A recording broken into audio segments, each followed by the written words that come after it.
Hello, hello. Let's get that audio check done. We've got some business to attend to.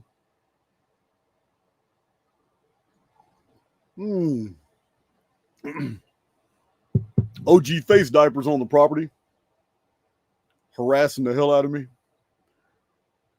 He might bring me another cup of coffee here in a little while. So, you guys know for a long time I've been a Graham Hancock critic, but I'm a critic for good reason. And I have itemized these reasons over and over in multiple presentations. But I normally do that with the Archaix data. It's very unique data sets, but we can't do that with this presentation.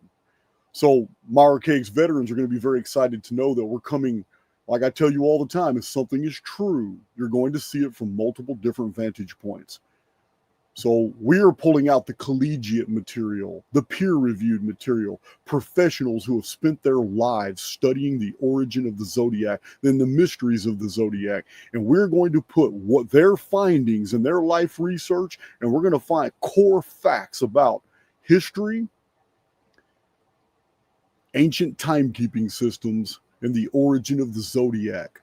None of this material is Phoenix, Archaix, Nemesis X related material. Every bit of this is verifiable, and I'm going to show on the screen where this information comes from.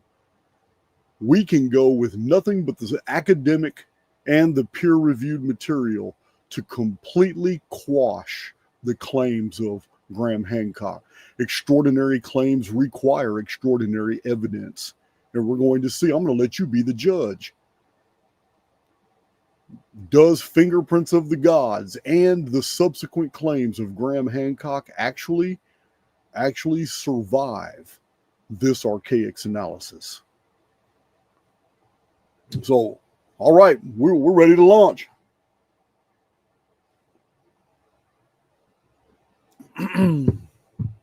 Oh, check my chat real quick.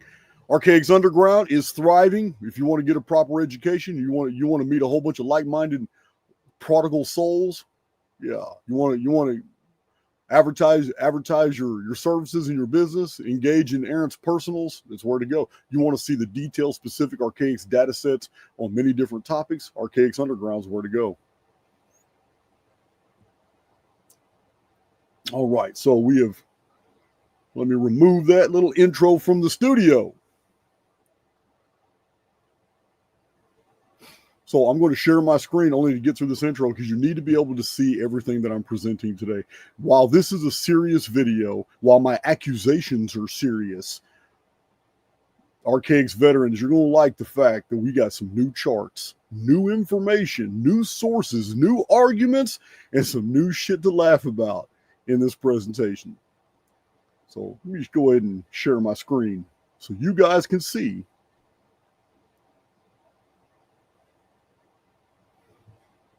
All right. So I should go ahead and increase the size of that so we can all see it better. Don't want anybody saying that you can't see it.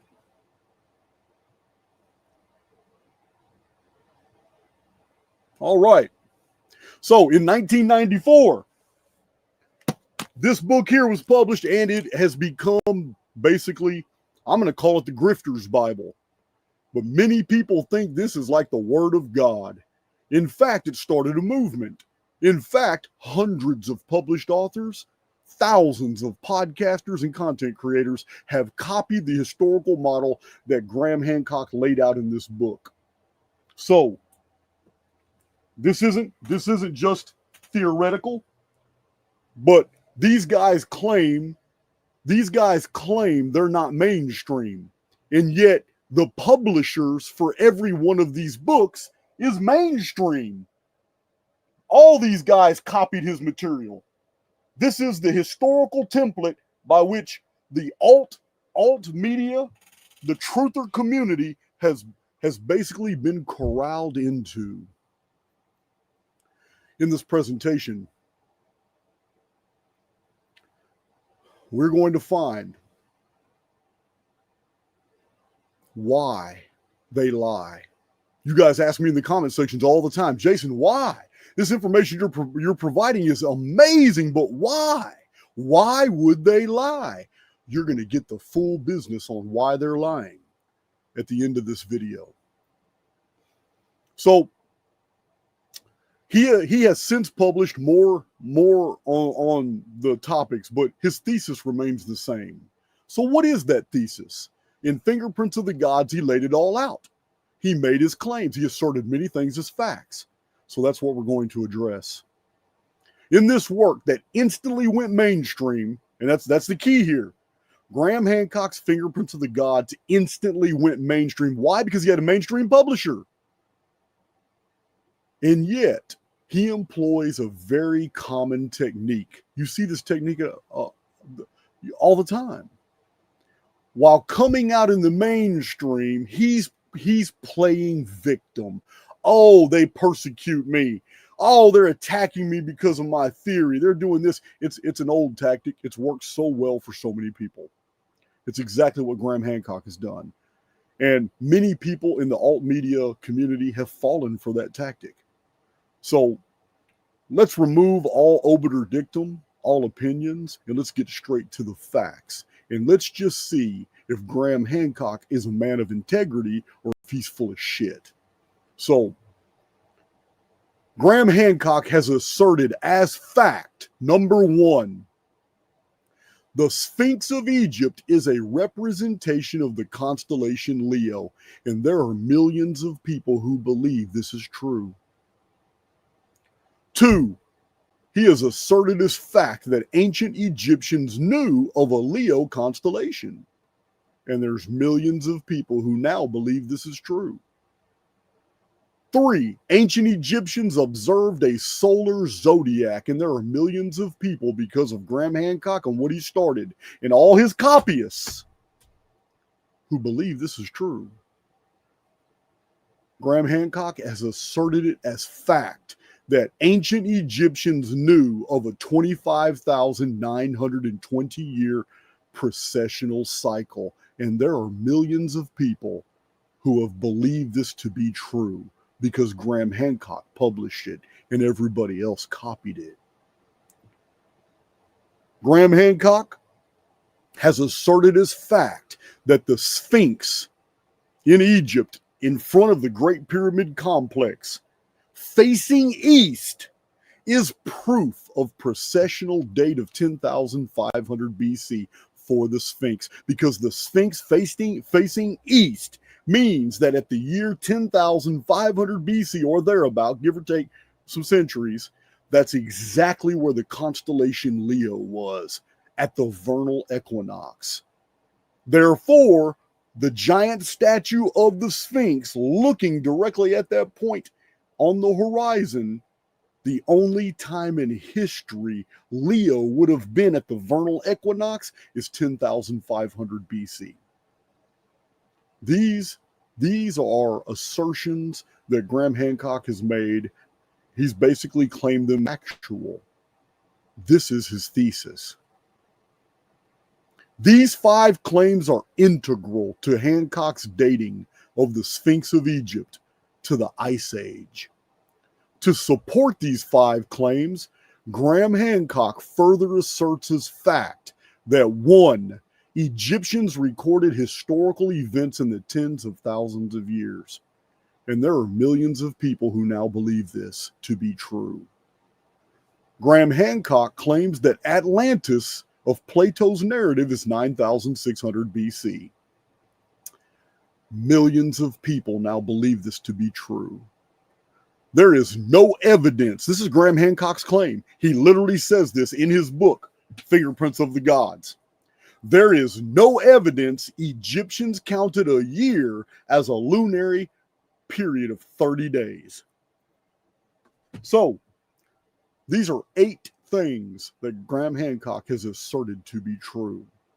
To support his Atlantis dating, Graham Hancock further asserts that Edgar Cayce is a credible source for dating both the Sphinx and Atlantis, because that's where he got the dates. Edgar Cayce's readings, The Sleeping Prophet, said that Atlantis was 10,000 years BC and that the Sphinx was 10,000 years BC, and Graham Hancock quotes this as if Edgar Cayce is a historian. 2. Graham Hancock claims that the great flood of world traditions was at the end of the Ice Age, 11,600 years BC. And millions of people now assume this to be true. And lastly, Graham Hancock claims that 500-year-old maps are copies of copies of copies going all the way back to the last ice age 10,000 years ago, because these 500-year-old maps show Antarctica ice-free. And millions of people now believe this to be true. In this presentation, I will show that every assertion of Graham Hancock listed above is not only not true, but I'm alleging he outright lied about the existence of data that completely overturns his own thesis. Yes, he practiced exclusions. We're going deep in this video. Some of you guys have some real surprises. Even Archaix veterans have not heard some of these arguments and some of the data presented. In this video, you will learn why Graham Hancock and no others copying him will dare to debate these issues. What they're hiding completely overturns their own thesis. So, having thrown down the gauntlet, we begin with a short video on the development of the solar zodiac from Alexandrian times up to the present, before we take a penetrating look into the origin of the zodiac itself. We're going straight to the core data. These were his assertions right here. The first 5. We're dealing with the first 5 first. The Sphinx of Egypt is a representation of the constellation Leo. This is what he said. Ancient Egyptians knew of a Leo constellation. This is what he said. Ancient Egyptians observed the solar zodiac. This is what he said. Ancient Egyptians knew of a 25,920-year precessional cycle. This is what the man said. The Sphinx facing east is proof of a precessional date of 10,500 BC for the Sphinx. So this is where we're going to start. A small introduction video first on the development of the zodiac from Alexandria, Christian times up until today, followed by a deep exegetical analysis going straight into the heart of the Egyptian zodiac, the Babylonian zodiac, the Chinese zodiac, the Indian zodiac, the zodiac of ancient Britain. Yeah, guys, we got some amazing information to show, because we have to give Graham Hancock the benefit of the doubt once we find out there's nothing in Egypt to find. That's why we go to look at the Greek zodiac and the Babylonian and the Chinese and the Indian and the ancient British. We have to give him the benefit of the doubt, because what we're uncovering here is amazing. Extraordinary claims require extraordinary evidence. And by the end of this video, you can put in the comments section whether Graham Hancock either made his case or is it an epic fail. Let us begin with our short little introductory video.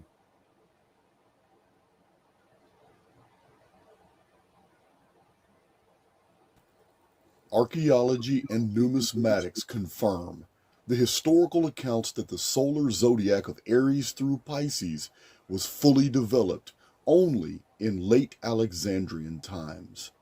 The earliest coins were minted about 600 BC, but it would take 700 years before coins would appear showing the solar zodiac signs.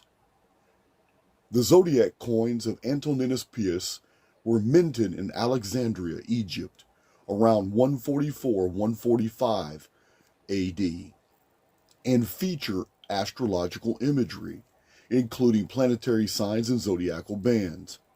This series of 13 coins comprises 12 coins, each representing a different zodiac sign, and one coin showing the complete zodiac wheel.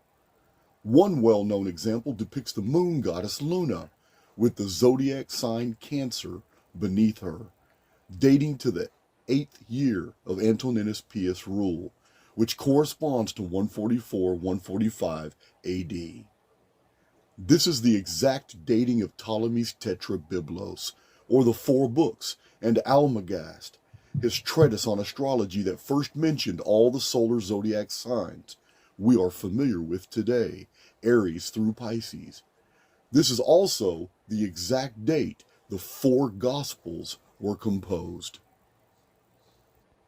The Hamadtavariya zodiac on the Sea of Galilee is a 4th century AD zodiac mixing pagan and Jewish concepts, with Helios at the center. The mosaic is the centerpiece of the Severus Synagogue and includes a zodiac with Helios driving a chariot in the middle. One of the earliest known depictions is seen in the zodiac mosaic from the synagogue of Beth Alpha in Israel, which dates to the 6th century AD. This mosaic features a wheel with the 12 zodiac signs surrounded a depiction of Helios, the sun god. Each sign is clearly identifiable and corresponds closely to our modern understanding of the zodiac. Rupert Gleadow, in The Origin of the Zodiac on page 53, wrote, "The 11th century is the time when we first find diagrams of the astrological man, a human figure with the signs of the zodiac applied to the different parts of the body. The oldest identified Christian zodiac art is found in the north rose window of the Basilica of Saint Denis in Paris, France, and dates to around 1145 AD. While older zodiac art exists, including in Jewish and Roman contexts, the St. Denis window is considered the earliest significant example of its incorporation into the Christian iconography. A diagram of the zodiac has been found from 1277 AD in gold paint on parchment.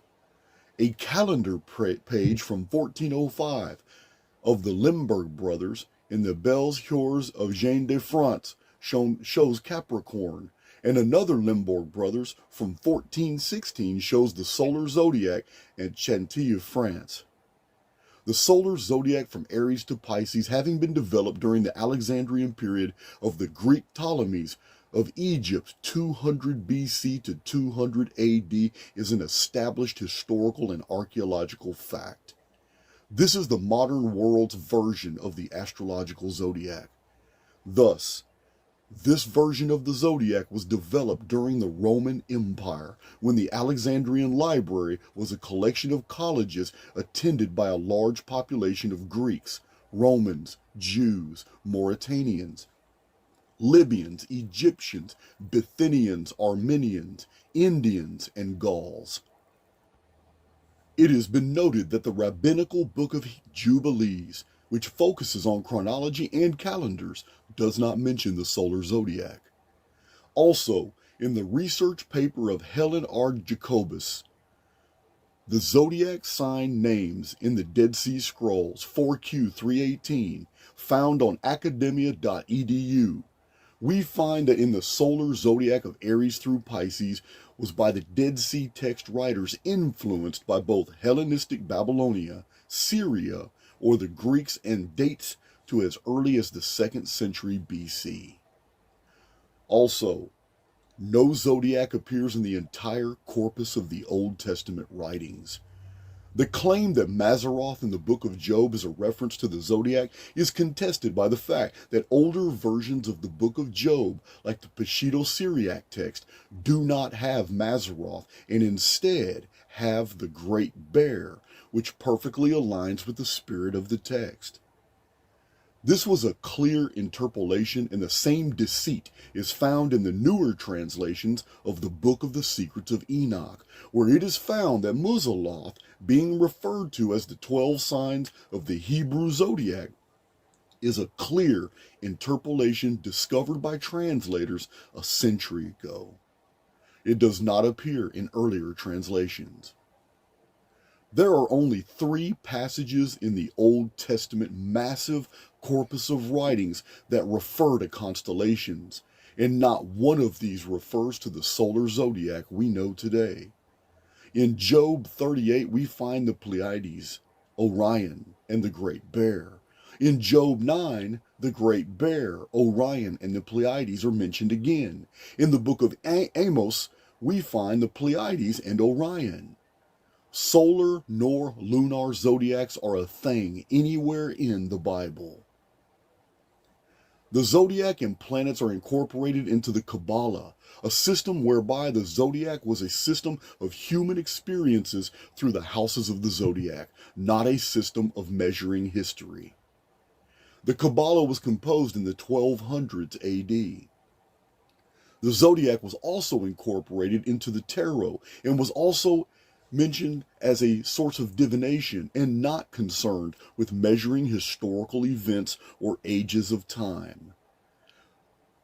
These facts come from Rupert Gladow in The Origin of the Zodiac on page 125 in his 40-year PhD thesis on the origin of the zodiac. Okay, so that was done. That was done to give, to basically to show you that is from the academic perspective, the Aries through Pisces solar zodiac is of Hellenistic origin. Now, this means Greek. However, the Greeks had already integrated among Egyptian society, and they were the Ptolemies, Macedonian Greek Ptolemies. They were ruling Egypt. Well, there was Babylonian Hellenes as well. Also, there were Syrian Hellenes called Seleucids. So the Hellenes were everywhere, but it was only during the height of the beginning of the Roman Empire did astrology as we know it take off. We have horoscopes from Babylon, and we're going to get to that here in a minute. It was a different type of astrology. And we have Babylonian zodiacs from the Mul-Apen era, totally different zodiac. And we're going to get to that too. This little video was just to show you that there has been an evolution in the concepts attached to the zodiac.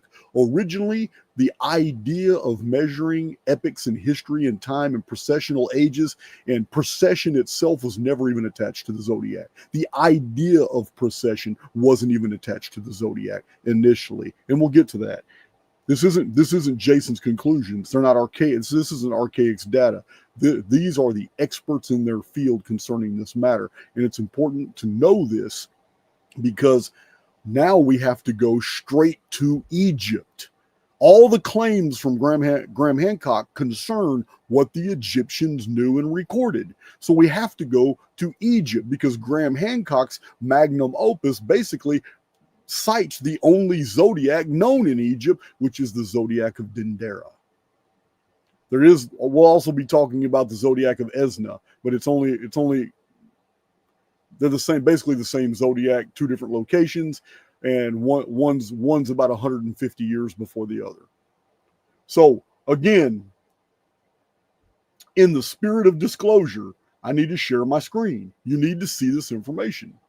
So let me share my screen. I have a lot of charts and a lot of things to show you guys as we go through this presentation. So, the Dendera zodiac.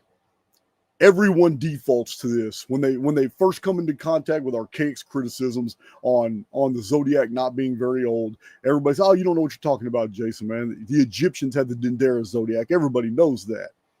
Well, Egypt is a very big place in space and time. Yeah, its history goes back thousands of years.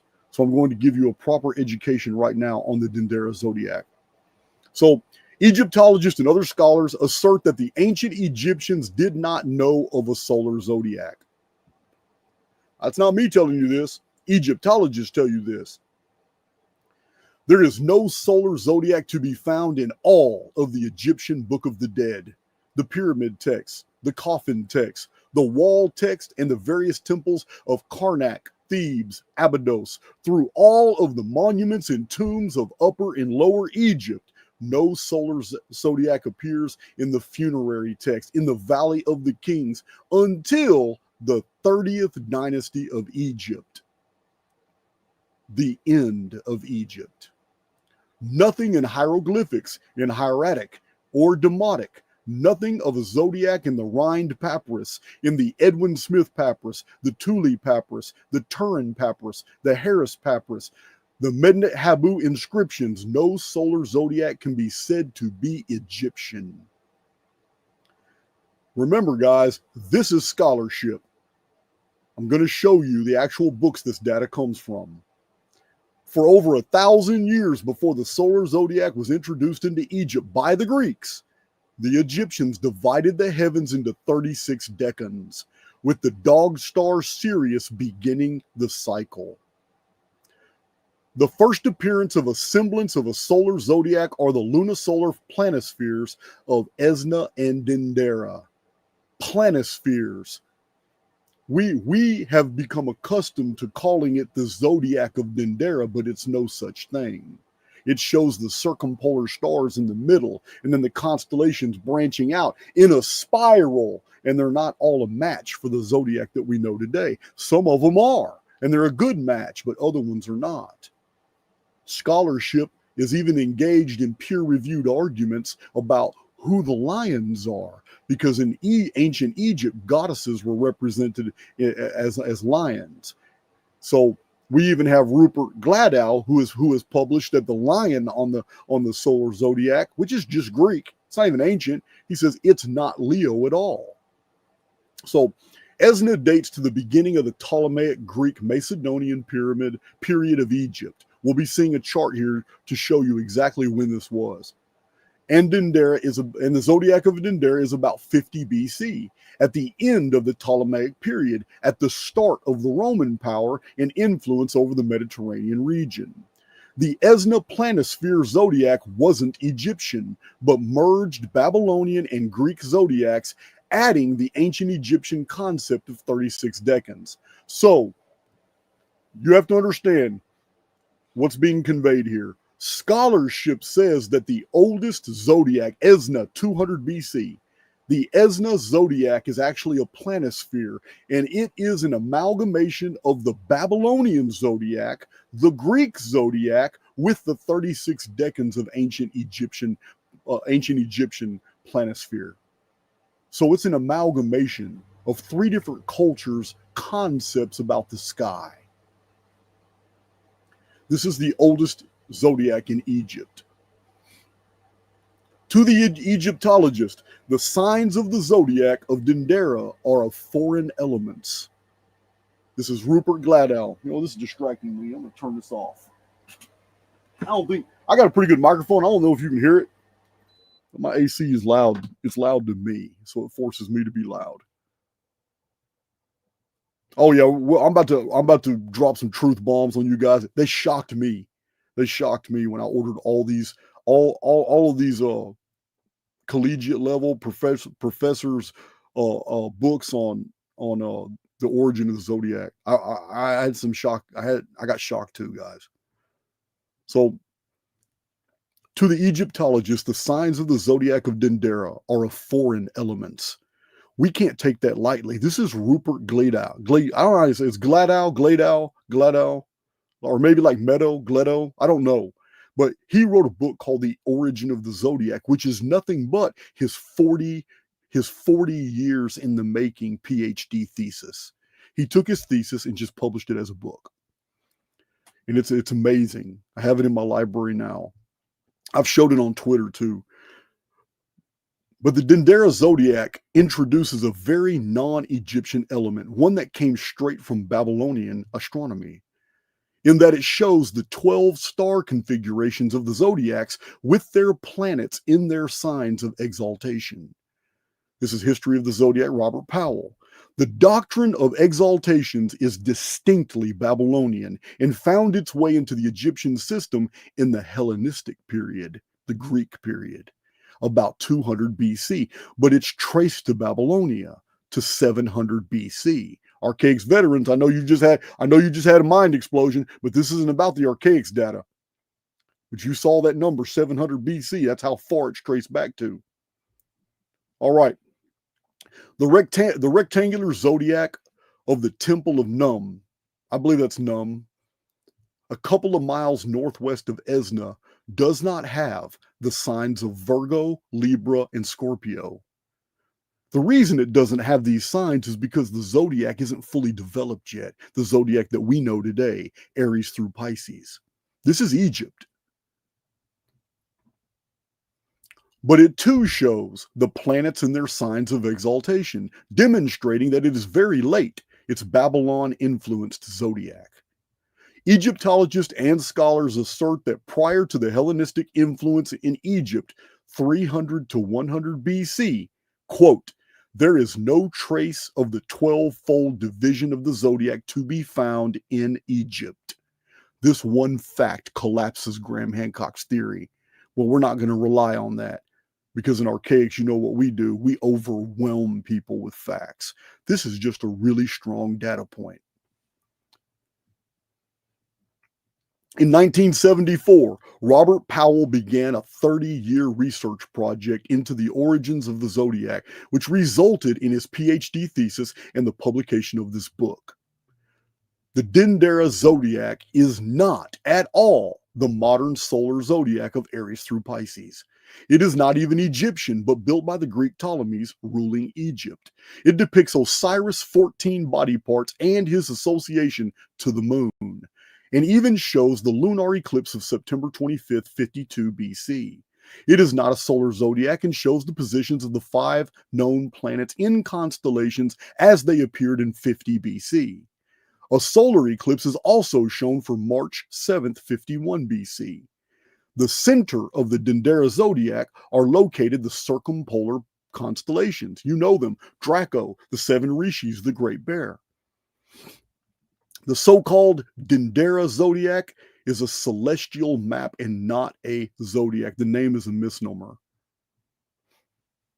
On the walls of the Temple of Dendera are inscriptions that date the monument to April 16th Julian reckoning, which is our AD 17. Yeah. Do I need to repeat that for all those who think the Egyptians had an ancient zodiac? We're talking about the 30th dynasty, the very end of what we know of as Egypt. And their zodiac temple dates to AD 17. This is confirmed by another scholar. Concerning the zodiac of Dendera, Ezra Ivanov in Ancient Origins of the Zodiac wrote on page 14, the accuracy with which these celestial diagrams are rendered can be verified by computer analysis.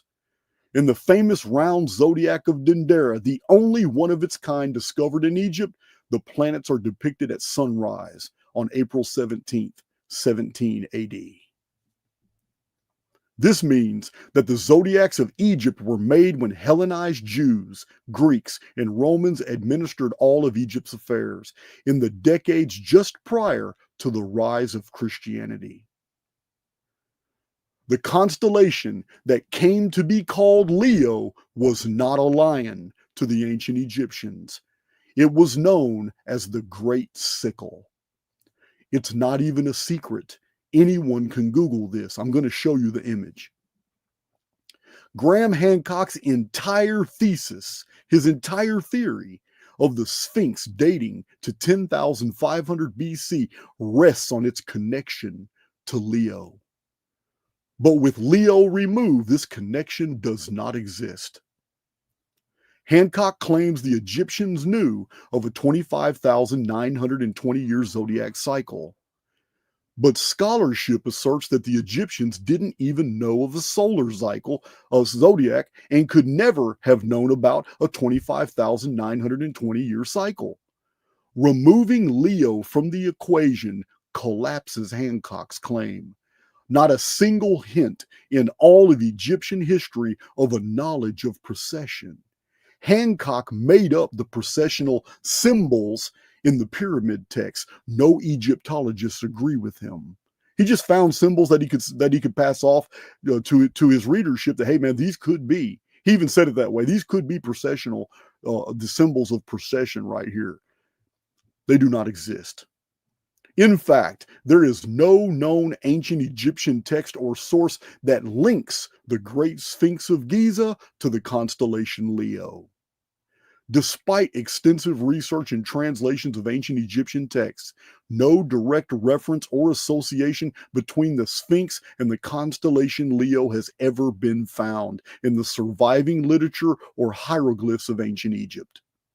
Without a Leo constellation, such a connection cannot exist. Graham Hancock asserts that the ancient Egyptians recognized the vernal equinox and that the constellation Leo, being a lion, was directly in alignment with the Sphinx, a lion at the vernal equinox 10,500 BC. But there is a problem here. Not only was there no Leo constellation to match the lion-like Sphinx, but scholars assert that there was no evidence the Egyptians regarded the vernal equinox at all. Ancient Egyptians had no use for the vernal equinox. The heliacal rising of Sirius, the dog star, around mid-July was one of the most important events in the Egyptian calendar, heralding the start of the new year and the flooding of the Nile. Only the star Sirius mattered because its appearance told them the floods of the Nile were coming. For Egypt in northern Africa, the vernal equinox played no importance. There was no reason to even regard it. With Leo anciently being the great sickle and not a lion in ancient Egypt, then Graham Hancock's assertion that the Sphinx facing east places the date of its construction at 10,500 BC, it becomes ridiculous. There is no connection. If facing east was all a structure would have to do to be dated 10,500 BC, then Graham Hancock's claim also applies to every one of these famous structures. The Temple of Karnak complex located in Luxor, ancient Thebes, the entrance faces east to greet the sunrise. The Luxor temple is aligned with the Karnak complex and faces east. It must have been built in 10,500 BC. The Temple of Hatshepsut, situated at Deir el-Bahari, a mortuary temple that faces east across the Nile. The Temple of Amenhotep III, the Colossi of Memnon, they face east toward the Nile River and sunrise. The Temple of Bel in Syria, Palmyra. This ancient temple was oriented east-west in position so that its entrance faced the rising sun. The Temple of Bel in Syria must date to 10,500 BC, following Graham Hancock's logic. The ziggurat of in Iraq. The entrances of many ziggurats in Mesopotamia and the Near East face east toward the rising sun. Jerusalem's Temple Mount in Israel must date to 10,500 BC. Chalk it up to the Jews. They're ancient. The orientation of the ancient Jewish temples on the Temple Mount was eastward towards the Mount of Olives, symbolically facing the rising sun. Persepolis, Iran, the famous gate of all nations, aligns with the east. The Parthenon in Athens, Greece, this iconic temple on the Acropolis is orientated east-west, with its entrance facing east. The temple of Apollo, the Delphic oracle in Greece. The temple is orientated to capture the light of the rising sun. The temple of Artemis in Ephesus, Turkey, one of the 7 wonders of the ancient world, just like the Great Pyramid. The temple's entrance faces east. It must date to 10,500 BC. The temple of Olympian Zeus, Athens, Greece. The massive temple's entrance faces east. Canterbury Cathedral in England, which is a Christian construction, but Christianity is ancient. It dates to 10,500 BC. This historic cathedral in England is orientated to the east. Every one of these structures face in the same direction as the Sphinx. So by Graham Hancock's logic, they should all date to 10,500 BC. But we know this is preposterous. We know the dates these were constructed. The reason we have to use Graham Hancock's logic to date them at 10,500 BC is because they're not connected any more to Leo than the Sphinx is. We just saw the ancient Egyptians made no association like this. There isn't anything in the historical record. It's going to look really interesting in these charts. What's really sad are all of the modern authors, podcasters, and content creators who copied Graham Hancock's mistakes. There never was an age of Leo because there never was an ancient Egyptian solar zodiac, and there was never any importance in Egypt attributed to the vernal equinox. This is an epic fail. It's an epic fail, but we're not done. Now, I got some things to show you.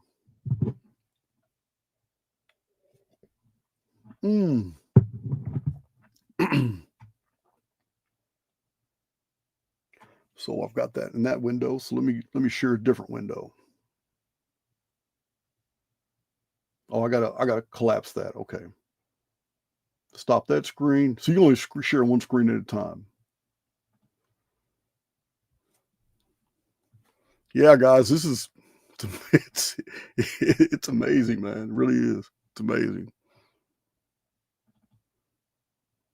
Just amazing. All right, so I got this window ready for you, and let me go to it. Show and tell time. So here's an interesting chart.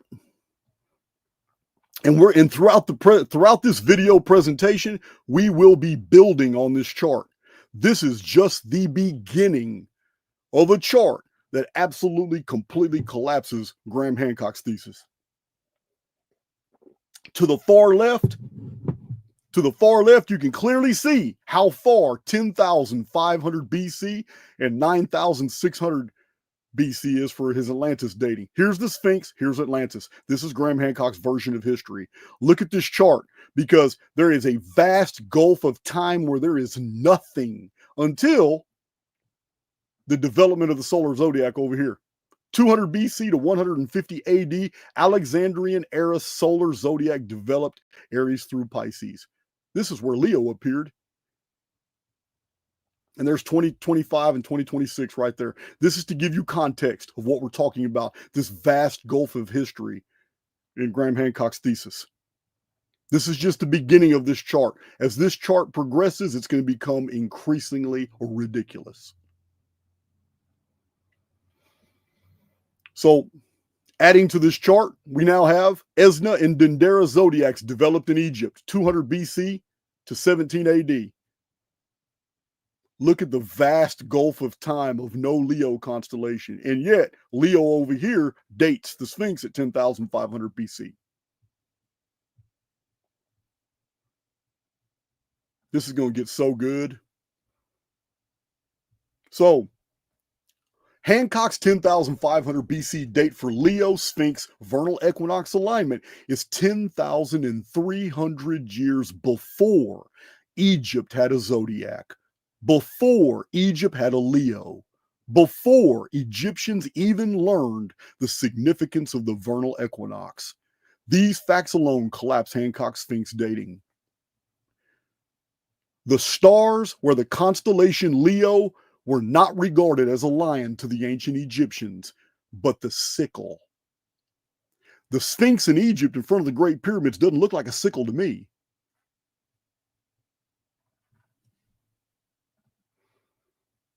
In Search of Ancient Astronomies, E.C. Krupp. E.C. Krupp has also criticized Graham Hancock.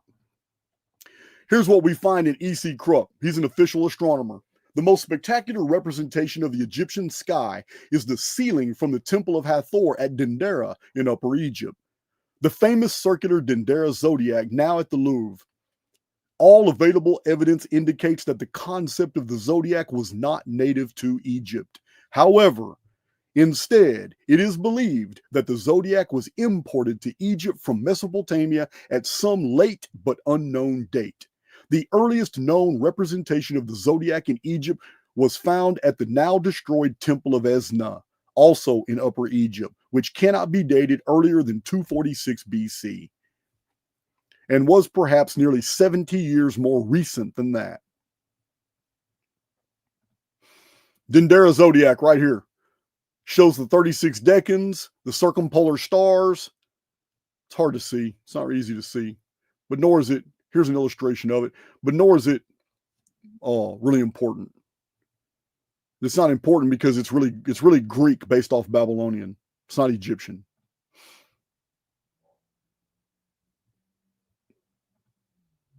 So, no zodiac in Egypt for 2,400 years of Egyptian history. As you can see right here, on the far right, right here, Esna and Dendera zodiac dated over 400 years after Egypt fell to Assyria. Here's where they fell, 7th century BC. Assyria conquers the Nubian dynasty of Egypt. A lot of people get triggered when I talk about it. I debated somebody on X all night long. I debated this guy who's Afrocentric, who actually was trying to educate me and try to tell me that the history of the pharaohs was that they were sub-Saharan Black Africans, Nubians, and I overwhelmed him with so much data. He deleted all his arguments, and then he got off of X. He totally deleted his old profile. But my ex community knows about that debate. And I was showing that, look, man, I feel for you, but I'm gonna tell you now, in the historical record, the very first time your sub-Saharan Black Africans actually sat on the throne of Egypt was in the 8th century BC, and they didn't stay there long because Assyria conquered them. The very last free dynasty of Egyptian pharaohs was Nubian, and they were conquered by the Assyrians. And the Nubians fled back into deeper Africa, and it had never returned. So this 7th century BC Assyria begins the post-Pharaonic Egypt. Egyptian free civilization ends. This is important because from this date in the 7th century BC, traditional Pharaonic Egypt was over. Now it's subject to Assyria, to Persia, to Macedon, to Syria, and to the Greeks, the Macedonian Greeks, then to Rome. Egypt has never been free since the 7th century BC, because after Rome, they were conquered by Islam. So this is a really good chart to show that in 24 years of traditional Egyptian history, they didn't know a zodiac and they didn't know a constellation Leo. They didn't know a lion in the zodiac because the symbol was the great sickle.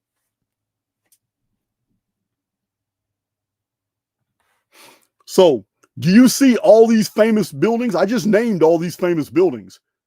Every famous temple here and this Taco Bell, by Graham Hancock's logic, should date to 10,500 BC because they all face east, just like the Sphinx. And because Leo was located on the horizon at the vernal equinox. But ancient Egyptians didn't know a Leo, it was the great sickle. So once you remove Leo from the equation, it makes Taco Bell to be founded in 10,500 BC. It's amazing. It's incredible. There it is right there, guys.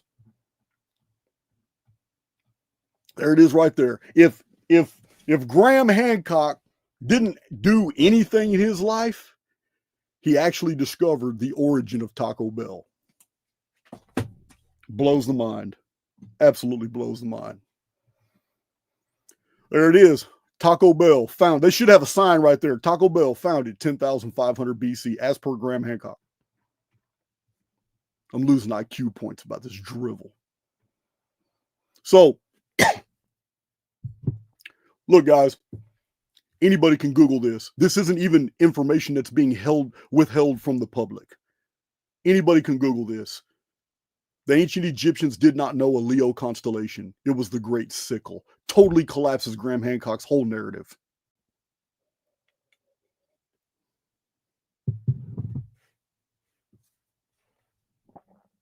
Telling you guys, this shit goes deep. So we have covered one zodiac, only one. Oh, you know what? We got one. Here's a really good book too. Let me share my screen one more time. All right. Before we go to the Babylon, now we're going to move. We're leaving Egypt. There's no more to discuss about Egypt. We are done with Egypt. There is nothing out of ancient Egypt that supports Graham Hancock's claims. Nothing. So we're going to Babylon. Share my screen. Last thing about Egypt. This is an authoritative book on Hellenistic astrology. That's the name. That's the title. Hellenistic astrology, the study of fate and fortune. Chris Brennan. So in this book, this is what we read. Hellenistic astrology appears to have originated in Egypt during the late Hellenistic period, around the late 2nd or 1st century BC. However, it continued to be practiced for several centuries throughout the Mediterranean region as part of a continuous tradition that largely coincided with the rise and fall of the Roman Empire. In fact, virtually all of our surviving sources for the practice of Hellenistic astrology come from astrologers who lived in different parts of the Roman Empire between the 1st century AD and the 7th century AD. Thus, Hellenistic astrology could legitimately be referred to as Roman astrology. We're going to see some facts about that. Although adopting this designation would force us to neglect some of the important cultural connotations implied by having its origins in Hellenistic Egypt. So, there you have it. There you have it. We have covered Egypt and the origin of Taco Bell. Now, we need to take a good look at Babylonia. So I'm going to share my screen so you guys can see exactly what I've put together. All right.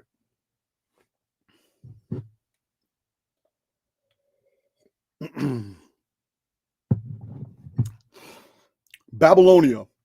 So, first facts right off the jump. Sumerian, Akkadian, and Babylonian epics. You know them. Epic of Gilgamesh, the Enuma Elish tablets of creation, the Karsag tablets, the Adapa epic, the Atrahasis epic, the Era epos. Nothing. No zodiac. Rupert Gledow, in The Origin of the Zodiac, concerning the first zodiacs, which were lunar, wrote, "The zodiac was not created in an endeavor to establish in heaven signs for supposedly superstitious purposes, but was simply an early attempt to create a calendar based on observation." He then proceeds to explain that the system was based off of the passage of the moon into each sign. So all the original zodiacs were lunar. The most famous set of Babylonian astronomical tablets is called the Mul-Apen series. The name means plow star and refers to the constellation Triangulum, which lies between Aries and Andromeda, but apparently includes the Pleiades. These tablets, though only written about 700 BC, give the results of observations going back to about 1300 BC. In these tablets, the ecliptic had not yet become the principal line of reference. Why? My Archaix veterans know why. We've discussed this in other videos. Why around 700 BC would there be an issue about the ecliptic? Now, since the Mul-Apen series dates to about 700 BC and makes no mention of the zodiac, presumably it was not yet known, for it was not required so long as the Babylonians were quite content with their lunar calendar. Tablet 1 of Mul-Apen has a list of 17 constellations in the path of the moon, though the celestial sphere was divided into 12 equal parts. They had not yet developed a 12 constellation zodiac. Mul-Apen, the stars who stand in the path of the moon, through whose region the moon during a month passes repeatedly and keeps touching them. That's actually written inside the Mul-Apen, that these constellations are in order as the moon touches them. These are the names of the constellations in Mul-Apen, ancient Babylonian stellosphere. The stars, that's what they're just called, the stars. And many academics believe it's actually a reference to the Pleiades. They believe that the Pleiades star system was so popular that all it had to be referenced as was the stars. So the stars, the bull of heaven, the true shepherd of Anu, the old man, the crook, the great twins, the crab, the lion, the furrow, the scales, the scorpion, Pabblesag, the goatfish, the great one, the tails of the swallow, a goddess Anunitu, and the hired man. Also, the chariot and the field. Those are two more constellations of the older Babylonian zodiac. The first Babylonian zodiac was lunar and had 18 constellations. Of great interest is the fact that the constellation Leo was not originally a lion to the ancient Babylonians, but was called the Great Dog. That blew my mind. I saw nothing but Anubis when I read that statement. I'm going to read it again. Of great interest is the fact that the constellation Leo was not originally a lion to the ancient Babylonians, but was called the Great Dog.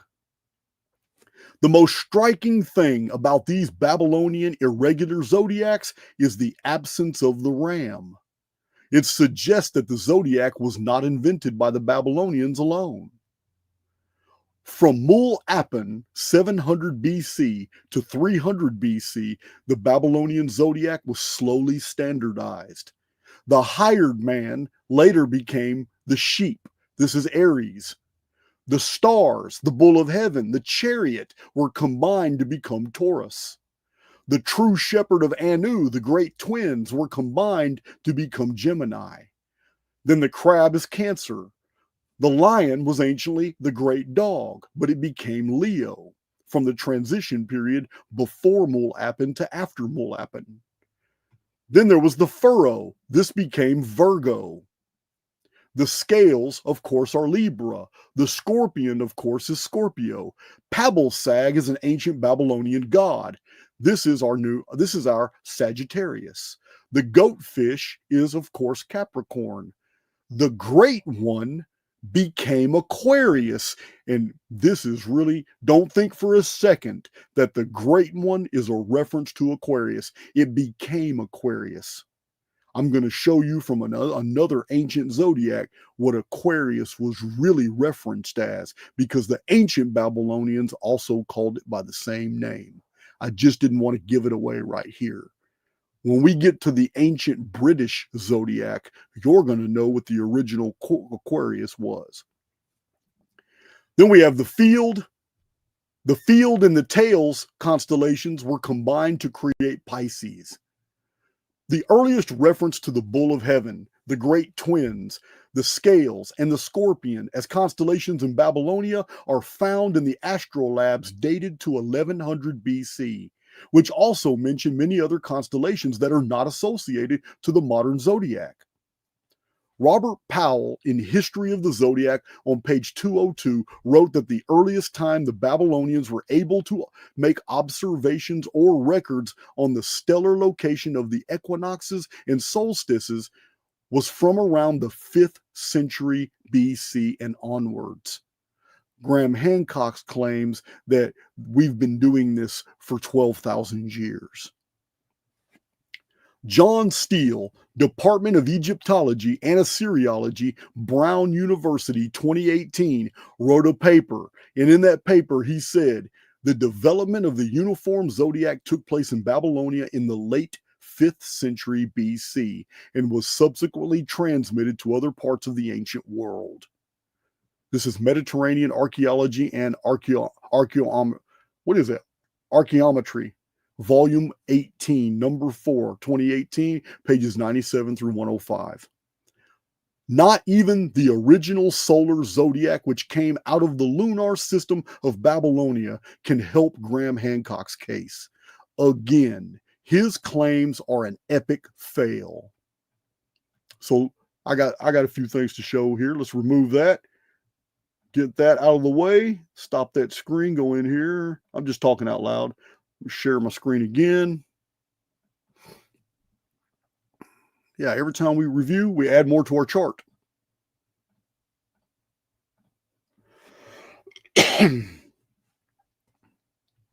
So here it is. Here's the chart. All we did was add 450 BC. Babylonian zodiac developed from the older Mulapin 700 BC. This is what it looks like now. This is our chart. We're going to continue to build on this chart. You're going to see something amazing. Robert Graves in The White Goddess wrote, when and where the zodiac originated is not known, but it is believed to have gradually evolved in Babylonia from the 12 incidents in the life story of the hero Gilgamesh. His killing of the bull, his love passage with the virgin, his adventures with 2 scorpion men, the scales later took the place of one of them, and the deluge story corresponding with the water carrier.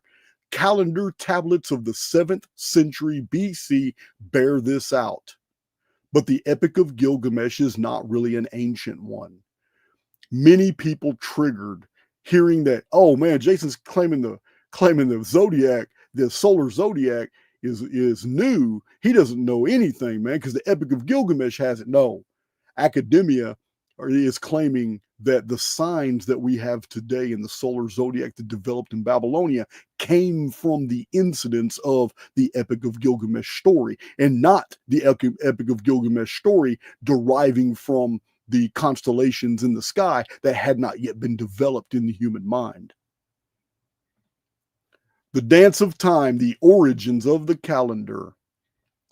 That's Michael Judge. He wrote, from the earliest days, sky watchers recognized a set of 12 groups of constellations that kept company with the sun and planets. These constellations always traveled within an area extending a little above and a little below the ecliptic. In the 5th century BC, Babylonian sky watchers divided the ecliptic into 12 segments, each marked by one of these constellations. Most of them were named after real or fantastical animals, hence the term zodiac, which comes from a Greek word meaning circle of animals. By all accounts, we find zodiac is not old. It's not old like Graham Hancock says. This is David Davidson from 1924 explaining that the original zodiac was lunar. Ancient History, The Ages Before the World. This book's from the 1800s, citing Taylor. The Babylonians retained the primitive lunar months and lunar year, but in some branches of astronomy, they made remarkable progress. By the 7th century before our era, 700 BC, they were able to trace the course of the sun through the 12 constellations of the zodiac. Archaix veterans, why? After thousands of years of watching the sky, only after 700 BC were they able to determine the path of the sun through the constellations. Why that late date? You guys know, Archaix veterans know. The Dictionary of Dates. This is an old book too. Signs of the Zodiac. 12 signs on an imaginary zone in the heavens suggested by the 12 full moons in the course of a year, 560 BC. Even the books in the 1800s agree. Zodiac was never old. It was a slow development. All right. So we move on. Moving on up. Now we go to the Greek Zodiac. Thank you, Shirley. I haven't really been paying attention to my chat, guys. I can't. Thank you, Doctor. Moving on up. Let's see. Share my screen. Oh, we got some humdingers I'm going to drop. Graham, man. Naughty, man. The Greek zodiac. The ancient Greeks did not have a solar zodiac, and all authorities agree that they inherited it from Babylon. No Minoan, Mycenaean, or any Greek references or art depicting the zodiac prior to 200 BC. Do you know how unusual that is? Do you have any idea how much Greek art we have in museums distributed all over the world and in private collections? And there isn't any ostraca. There's no pottery shards. There's no amphora. There's no friezes. There's nothing.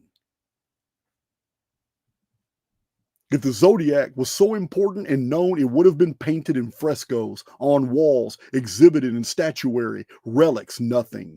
No pillars, no monuments, no artifacts in tombs, no legends, no traditions. Strangely, in the whole of Greek mythology, the zodiac is not found anywhere. In no myths of heroes and gods, and there are hundreds. There's hundreds of Greek myths. It has been noted that the solar zodiac is not mentioned in Homer's Odyssey, in Homer's Iliad, in Hesiod's Works and Days, or in Hesiod's Theogony, in the writings of Theognis, Thucydides, Herodotus, or Thales. No Aries through Pisces zodiac is mentioned. So none of the Ionian scholars, the scientists, the naturalists of the Greek world, prior to the introduction from Babylon, knew of a zodiac. None of the traditions of the ancient oracles of Dodona, Didymus, Pythia, Delphi, or Olympus, no oracles convey any knowledge of the zodiac. Not one myth concerning the Sibyls mentions the zodiac. So Plato, writing in 365 BC, still had the zodiac ruled by gods and goddesses, and centuries were required to transition from divine powers to mechanical planets. It was the generation after Aristotle, the student of Plato, that astrology took the Greek world by storm. While the zodiac may have passed into Greece from Babylonia, the solar zodiac did not become fully developed until the height of the Roman influence over the Mediterranean. The modern zodiac is of signs named in Latin and planets named in Latin, and no Greek zodiacs have been found using the Greek names for the planets. The Greek names for the planets are Hermes, Aphrodite, Ares, Zeus, and Kronos, not Mercury, Mars, Venus, Jupiter, and Saturn. Those are Latin. But the 12 signs of the modern zodiac are all Latin. Aries, the ram, is Latin. Taurus is Latin. Gemini is Latin. Cancer is Latin. Leo's Latin. Virgo's Latin. Libra's Latin. Scorpio's Latin. Sagittarius, Capricorn, Aquarius, and Pisces are all Latin. And this version of the solar zodiac came into use sometime in the 1st century AD. In reviewing the data on the Greek zodiac, there is nothing here to help Graham Hancock's ever-weakening theory. So now, let's go and share some things. Remove that. Stop that screen. Share another one. We look at our chart. Every time we finish a data set, we got to review our chart.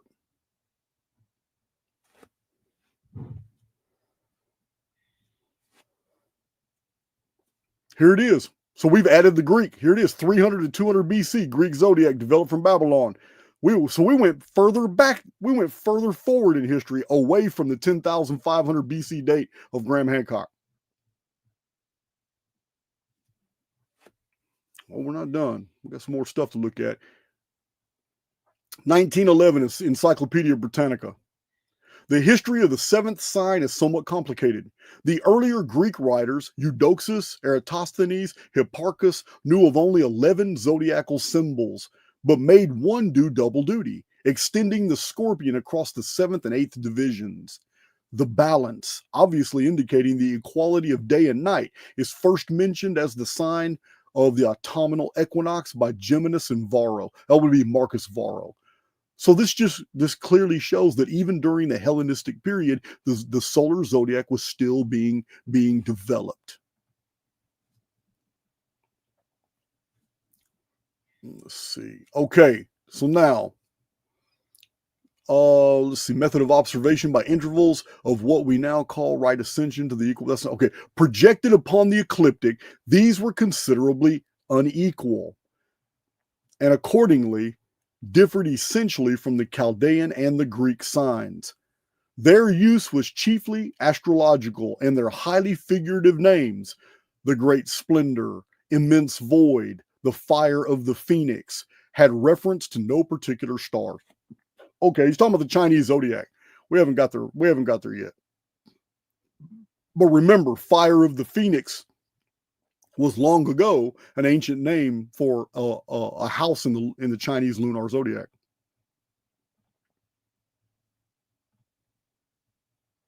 So let's go to the Chinese zodiac right now. See what we see. Moving on up.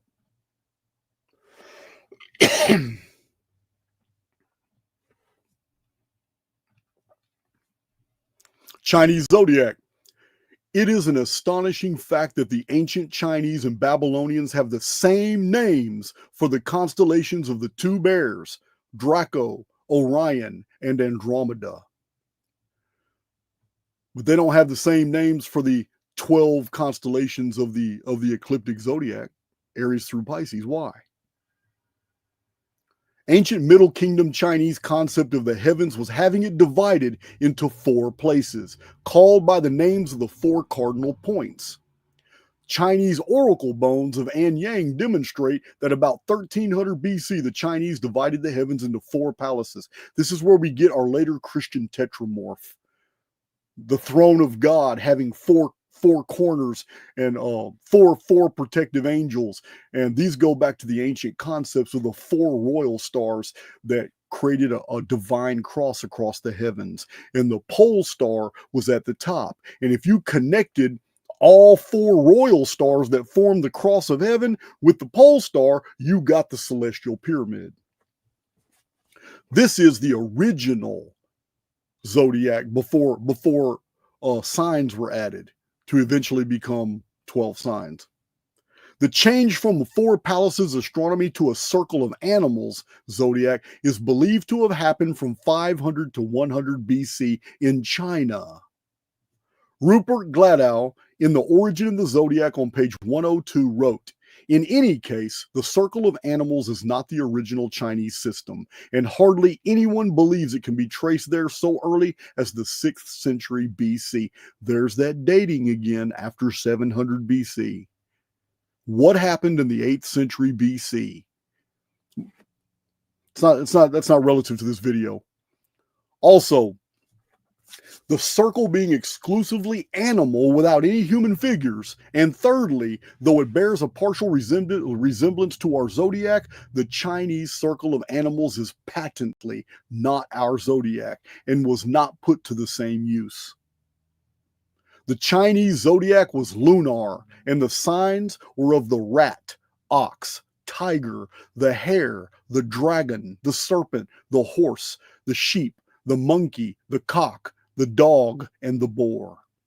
This was the Chinese circle of animals, and the ox, being in 2nd house, is the only parallel with the Aries through Pisces zodiac. This is a really interesting clue because remember, the original Babylonian zodiac had no Aries. It had no ram. But there are commonalities, though not necessarily in order. The serpent could be the Scorpio, the horse for Sagittarius, the archer, the sheep for Capricorn, and the monkey in place of the man with the urn, Aquarius. But we're going to see that that's not true either, because Aquarius is a recent development. Yeah, the age of Aquarius didn't exist. It doesn't exist. You're going to find out what age it really is. Also, the tiger for the lion of Leo. But the tiger is the third in the Chinese lunar circle, and Leo is the fifth in the modern solar zodiac. So this still leaves the Chinese signs of the rat, hare, tiger, monkey, cock, dog, and boar as independent of any link to the Western solar zodiacal system. The Chinese lunar zodiac began with the rat, and there is no connection to Aries here. Any comparison between Grant Hancock's theory and the ancient Chinese zodiac critically harms any chance of him being correct. Uh-oh, we got that Vedic system coming next. I'm sorry, some of you are going to get your feelings hurt about that Vedic astrology. So, share my screen. We have another.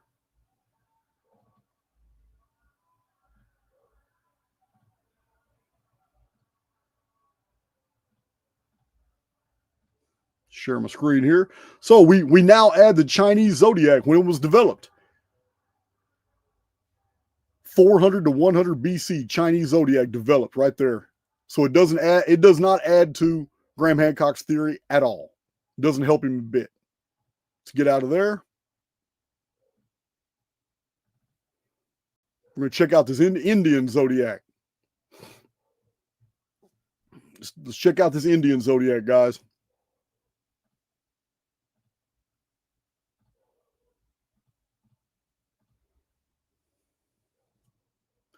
Vedic calendar. Vedic scholarship is clear that prior to the introduction of a solar zodiac, India maintained a lunar zodiac of 28 mansions, the nakshatras. This is from calendars and constellations of the ancient world. In the Vedic period, including the Brahmanas and the Samhitas, the only heavenly bodies mentioned are the sun and moon. No constellations and no planets. Ancient India does have traditions of an older star knowledge, but it is always attached to the 7 rishis, the Great Bear, and Canopus, as well as the Pleiades. The Vedic zodiac of India was completely lunar and involved the moon passing through the 28 nakshatras, the lunar mansions. It was simply observational. Astronomers observed the moon's passage through the night sky. As with the other ancient civilizations prior to the appearance of the solar zodiacs, the Vedic lunar zodiac had at its beginning the rising of the Pleiades.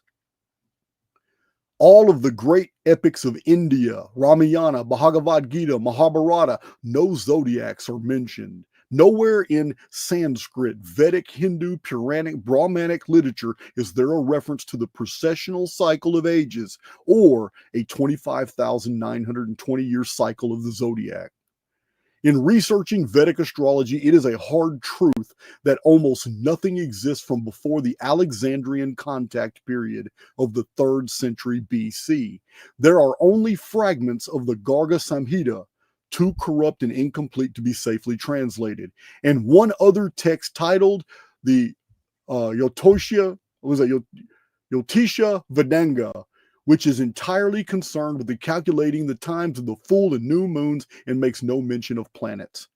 Prior to contact with the Greeks, there is no evidence that India knew a solar zodiac.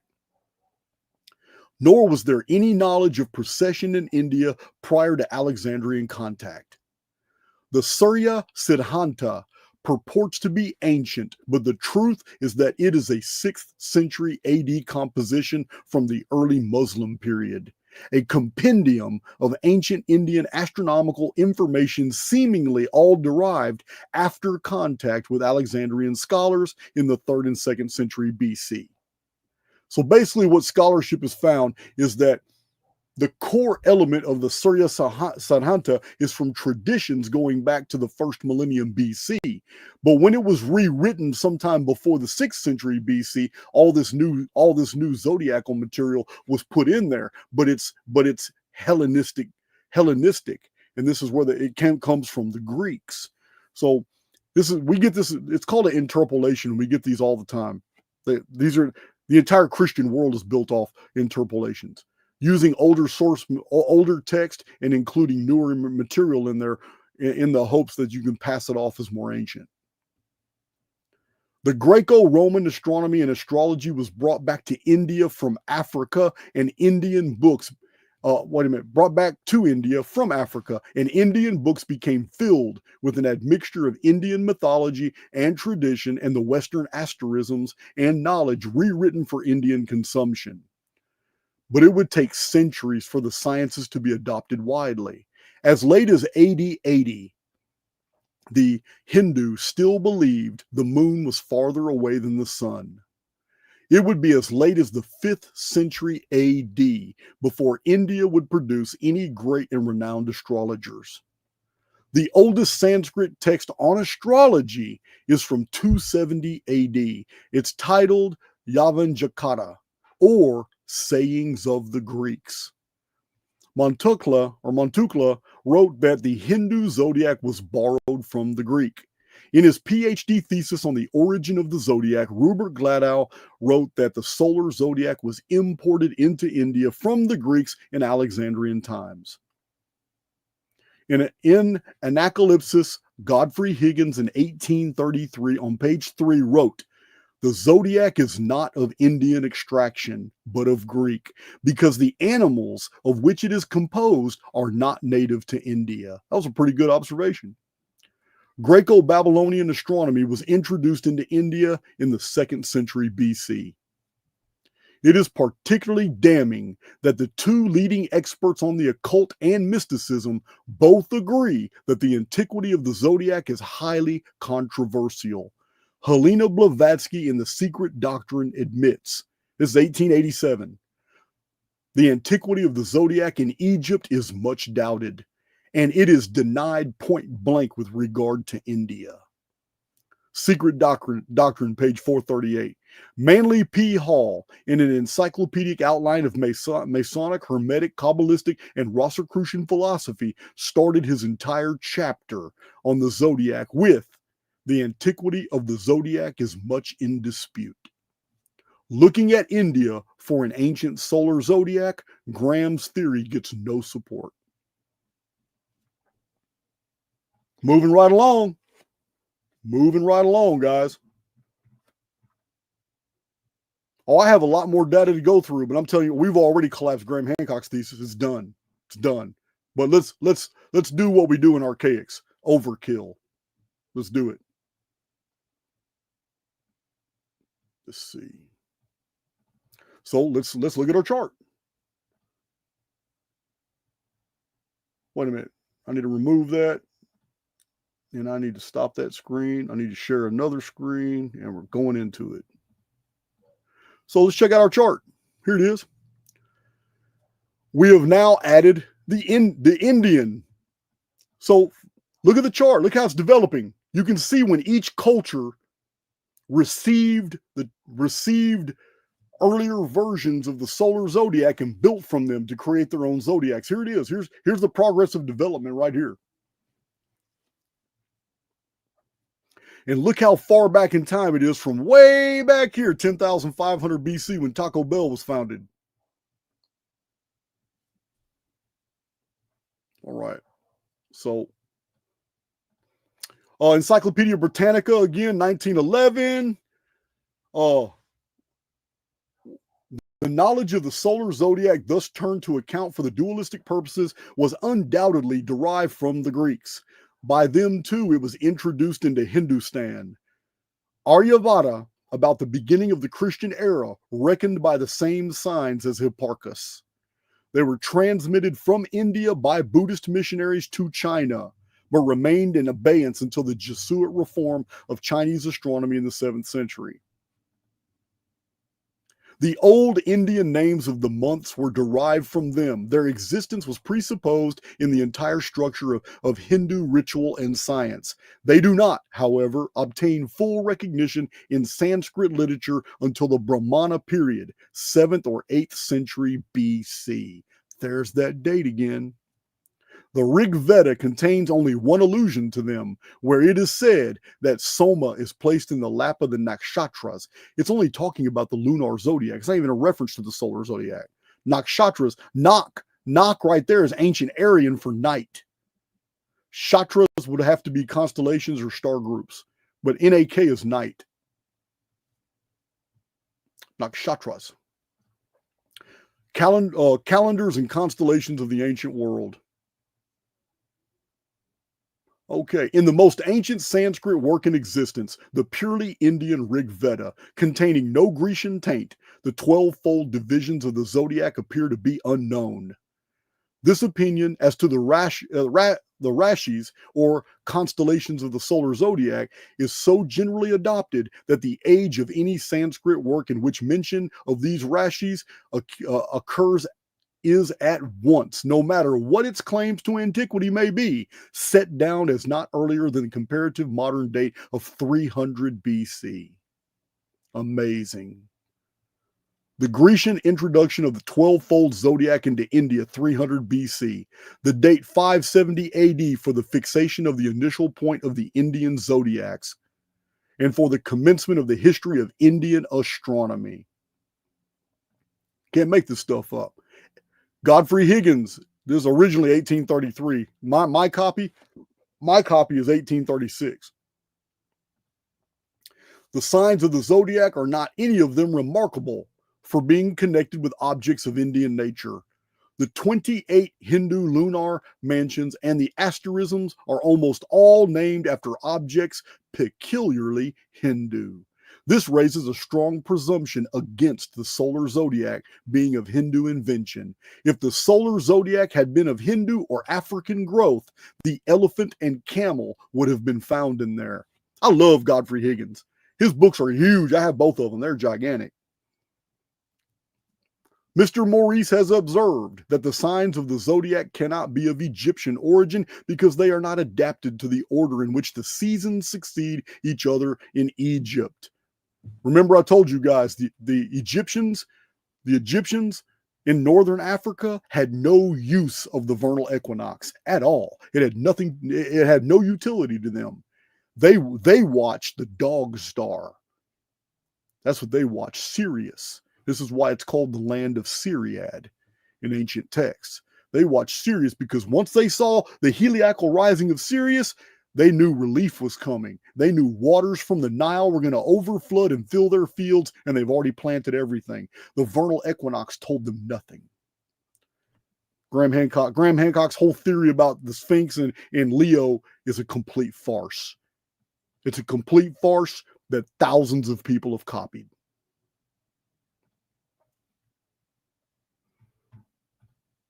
All right, so that takes care of the Indian zodiac. Oh, this is going to get so good. So now I'm going to share ancient American calendars. Share my screen. We're almost done with the zodiac, and we're going to move to his other core conclusions.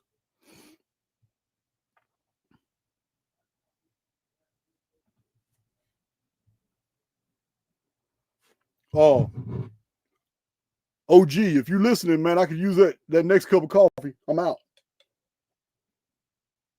Somebody in the chat, he's monitoring the chat. Somebody put that in the chat because he may not be listening to me, man. He tunes me out all the time. Ancient calendars. Jason wants some coffee. OG. Ancient American zodiacs are not lunar or solar, but based off the movements of Venus, and were day count systems based off periods of 13 and 20 days. The solar zodiac was thus 18 months of 20 days each, making a 360-day year. The American signs have no crossover with the Aries through Pisces Western zodiac. These are Mayan, Toltec, and Aztec, all of Central America and North America, but of the North American nomadic Native Americans like the Navajo and the Tsauge, the Cherokee, all the Great White, the Sioux, the Apache, the Iroquois nations, there is not a hint of a knowledge of a zodiac among the North American nomadic peoples. So we're done with that. We're going to go straight into ancient Britain now. A lot of you didn't know about ancient Britain's zodiac. Ancient Britain, K.E. Maltwood, in A Guide to Glastonbury's Temple of the Stars, 1950, shows that the effigy mounds of England represent from the sky the circumpolar constellations in northern heavens to the ecliptic. Many of these earthworks represent the zodiacal signs, as well as Draco, Crater, the Cup, Orion, and the Pleiades. The earthworks seem to be associated initially with the moon, and earthworks are positioned as if sightlines were made to watch the Pleiades. A massive sky-facing lunar calendar dating to about 4,000 years ago. This is K.E. Maltwood in A Guide to Glastonbury's Temple of the Stars. Later, this is way later. Later, the effigies had buildings put on top of them, and the earthworks became loosely associated with the sun. Maltwood further links the 12 houses of the early English zodiac to the 12 Knights of the Round Table of King Arthur, dated 6th century AD. At this time, Christianity was firmly rooted in England. The earthworks may have begun as Druidic, but they ended up as a part of the Christian network of chapels and churches. What is fascinating is that there is no Aquarius in this round table or in the earthworks facing the sky. Instead of Aquarius, the early English or the British had the phoenix, just like the Chinese, the fire of the phoenix, which later became their dragon house for the moon. The ancient British zodiac, instead of Aquarius, has Phoenix. Tradition claims this Phoenix at Glastonbury stood in a nest of cinnamon. My Archaix veterans know the connection here. This is K.E. Maltwood in A Guide to Glastonbury's Temple of the Stars. So now I'm going to share my screen on some good stuff.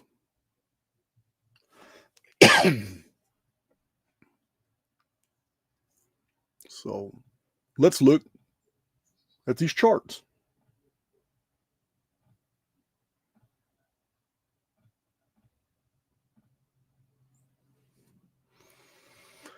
Here's the original chart right here. Let's go through it. There's 200 BC to 150 AD, Alexandrian era solar zodiac developed, Aries through Pisces. Next, the only zodiacs Egypt ever had were 4 to 500 years after Egypt had already fallen to foreign powers and influences. Here's the next chart we saw. Look at that circle. 10,500 BC is too far back. It's 10,300 years before Egypt had a zodiac. And yet, the thesis of Hancock requires that Egypt had a zodiac. It requires that Egypt had a Leo. It requires that the Egyptians regarded the vernal equinox. And we have found, point of fact from scholarship, that none of these are true. The Egyptians didn't care about the vernal equinox. The Egyptians had no solar zodiac. And the Egyptians sure as hell didn't have a Leo constellation. It was the Great Sickle. Epic fail for Graham Hancock. Here's the development of the chart. Here it keeps going. So, 450 BC Babylonian zodiac developed from older Mul-Apin 700 BC of 18 constellations. That's what that little circle is. This little circle right here, is academia's official conclusions that I just went through, showing the development of the solar zodiac from the earlier lunar zodiacs. This is the 600-year period of development right there, that little tiny circle. Here's 2025 and 2026.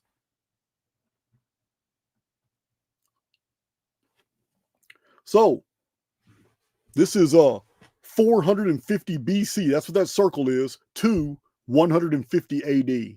450 BC Babylonian zodiac developed from older Mul-Apin 700 BC of 18 constellations. The Chinese independent zodiac, Greek from Babylonian, Egyptian from Greek, Indian from Greek, to full Aries through Pisces in the 1st century AD. Totals, well, it's actually 2nd century AD, but it totals 600 years to full maturity in Tetrabiblos and Almagest of Ptolemy.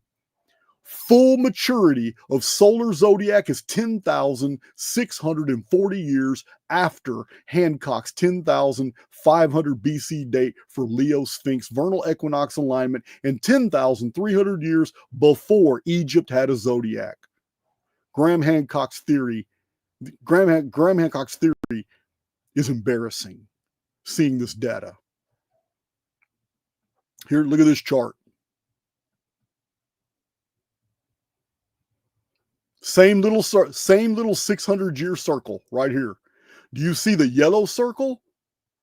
The yellow circle is the 3,100 years of recorded human history from all civilizations, ancient civilizations, to the development of the Aries through Pisces zodiac. That yellow circle concerns everything we've ever discovered in Ubaid, in Sumerian, in Akkadian, in all the cuneiform. Everything that we've ever discovered in hieroglyphic, in hieratic, in demotic, everything we have ever discovered in what's the Minoan? Minoan linear A, Minoan linear B, everything here in the entire realm of the human historical record, this yellow circle encompasses everything right here, to that little 600-year period right there where the solar zodiac Aries through Pisces was developed. Look how small this yellow circle is compared to the distance to Graham Hancock's 10,500 BC.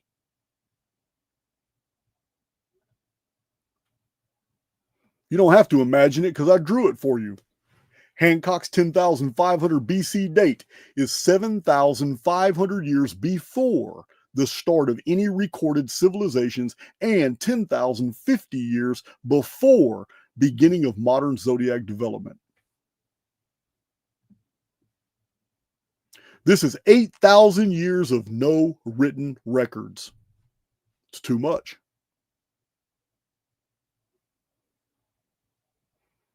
I'll post all these charts on Twitter when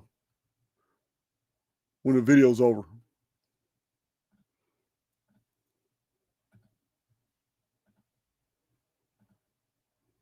All right, so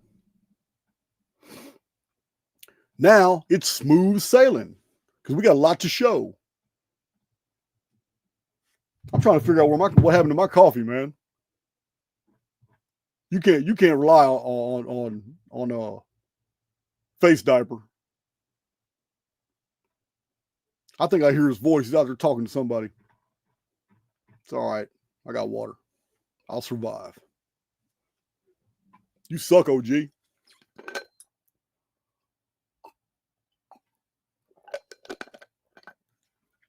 Okay. When it comes to the zodiac narrative, guys, Graham Hancock is an epic fail. His whole entire theory falls apart. So, let me see where I'm at now. That's the zodiac material. I got to show you this stuff in order. Here's where it's going to get fun. Here's where it's going to get fun.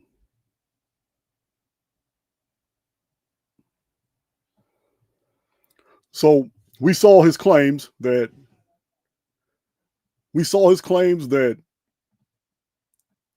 in the beginning of the video. We're done with the zodiac. We have already cleared the zodiac from the field. We are now moving to his other three claims. Thank you. Yeah, man. I got my tractor cup.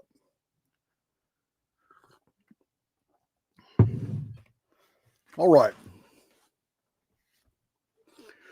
So we have some fun here. I'm going to show you these claims because it's incredibly important that you understand that in this book, this man did not make a mistake. He lied. I'm going to show it to you. And he lied because he had to convince his readership that there was no information that could counter what he was proposing. because what he was proposing was really radical.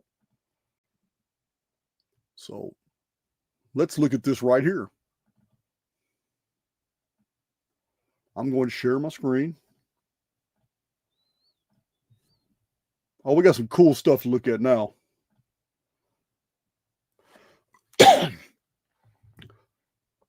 Look at those two strapping young men. I really don't have anything against Joe Rogan other than the fact that he gives all these guys a platform. So to me, he's just in on it. He's in on it too. So Graham Hancock freely borrows. Look at this. Graham Hancock freely borrows chronological facts from Herodotus, Diodorus, Eusebius, and Manetho, but then deceived his readers, stating, this is a direct quote of Graham Hancock in Fingerprints of the Gods. There is absolutely no evidence that the ancient Egyptians ever confused years and months or styled one as the other. This is on page 544 of Fingerprints of the Gods. Survey says that's a lie. Look at the yellow. Manetho wrote, and you have to understand, he quotes Manetho. Manetho's in his bibliography. Manetho wrote, the year I take, however, to be a lunar one, consisting, that is, of 30 days. But Graham Hancock won't show you that. Eudoxus wrote, the Egyptians reckon a month as a year. But Graham Hancock didn't show you that. Diodorus Siculus in Book 126 wrote about Egypt, it was customary to reckon the year by the lunar cycle. But Graham Hancock cites Diodorus Siculus, but won't tell you what he said about the year. Plutarch in Lives wrote, the Egyptians reckon a year as 1 month. Eusebius wrote that the Egyptian year was a lunar month. Herodotus, Lactantius, and Macrobius, I forgot to add Africanus, but they all confirm Egyptians counted years as months. But Graham Hancock says, after he included these men in his bibliography, in the back of Fingerprints of the Gods, in the body of the text, talking about the long periods of times the Egyptians said different things happened. He quotes the long periods of times, but then he says there is absolutely no evidence that the ancient Egyptians ever confused years and months or styled one as the other. The reason he lied is because he was trying to get ahead of any cognitive dissonance. Because people aren't going to believe that the Egyptians were writing about things 36,000 years ago. But he needed people to believe that in order to make 10,500 BC not look so long ago. Survey says that's a lie. Why the lie? Answer. The same ancient authors that date Egyptian history in the tens of thousands of years are used by Hancock to promote his Ice Age, dating. And this falls apart when the reader actually learns that those same authors told us these Egyptian years are only 30 days each. This isn't a mistake. This is a lie. Look at this. Hancock, citing the Turin Papyrus, wrote that the period of Egyptian history was a total of 36,620 years. The Turin Papyrus dates to 1150 BC from the reign of Ramesses IV. While that sounds real good, the Turin Papyrus is Egyptian and must be calculated by the lunar system mentioned by so many ancient writers who state a year as 30 days. Manetho, Diodorus, Eusebius, Eudoxus, Plutarch, Lactantius, Marcus Varro, Macrobius, Africanus, they're all there. So it's not 36,620 years. Hancock is wrong.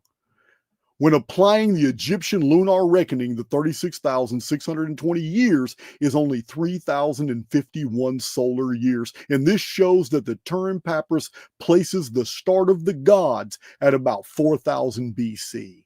and that's acceptable chronology.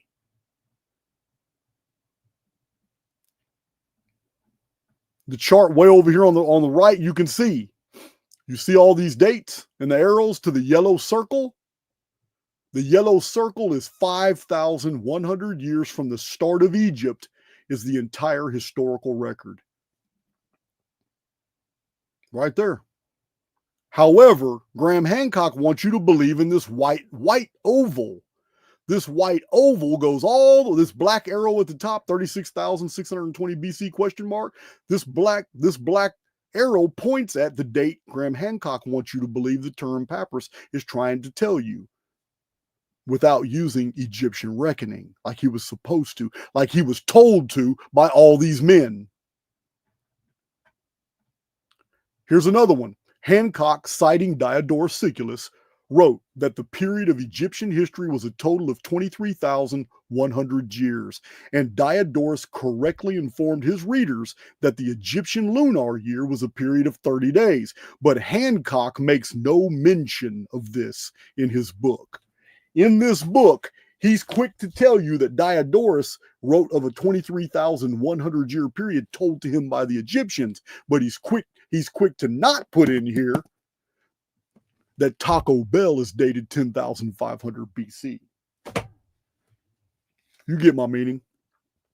Not a hint of how you actually calculate that, which is what he should have done if he was going to be honest. So Hancock cited Diodorus in his bibliography. He and many other ancient writers wrote that the Egyptians counted a year as 30 days. So when applying Egyptian lunar reckoning, the 23,100 years is 1,925 solar years. And this shows that Diodorus placed Egyptian history exactly where scholarship does today. You can't make this shit up.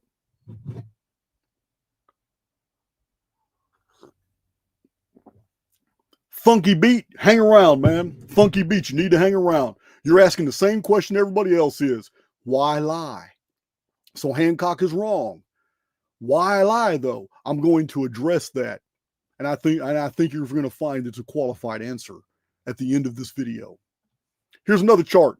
Hancock, citing both Manetho and Eusebius, wrote that the period of Egyptian history was a total of 24,925 years. And Eusebius correctly informed his readers that the Egyptian lunar year was a period of 30 days. But Hancock dismisses this and claims, of course, they did no such thing. He said this in the text. Hancock then provides a bibliographic citation giving off the impression that he is stating a fact and that it is supported in the bibliography. But the citation only refers to himself. This is on page 383 of Fingerprints of the Gods. I'm not making this up. I'm going to show it to you. Graham Hancock lied and says, of course, they did no such thing, and then attached a bibliographic number to the lie to make you think that the lie had authority. But when you actually take the time to look up the bibliographic citation, he's only citing himself. I'm going to show it to you. I took a screenshot of it. Blew my mind. You can be wrong about things, and you can always be forgiven for that, but this is absolute dishonesty. So Hancock, oh, wait a minute. So Hancock, citing Manetho, Eusebius, and Diodorus, and all three of these ancient writers wrote that the Egyptians counted a year as 30 days. Hancock included these men in his bibliography, but he ignores them. Others also reported that the year was still, okay, we've already been through that. Now, when applying Egyptian lunar reckoning, the 24,925 years of Diodorus Siculus is only 2,077 years. And this shows that Manetho and Eusebius aligned Egyptian history perfectly. All these dates fit in this yellow circle.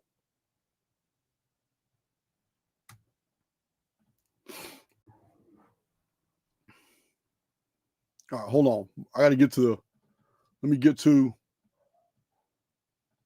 share my screen again. Had to pop out of that.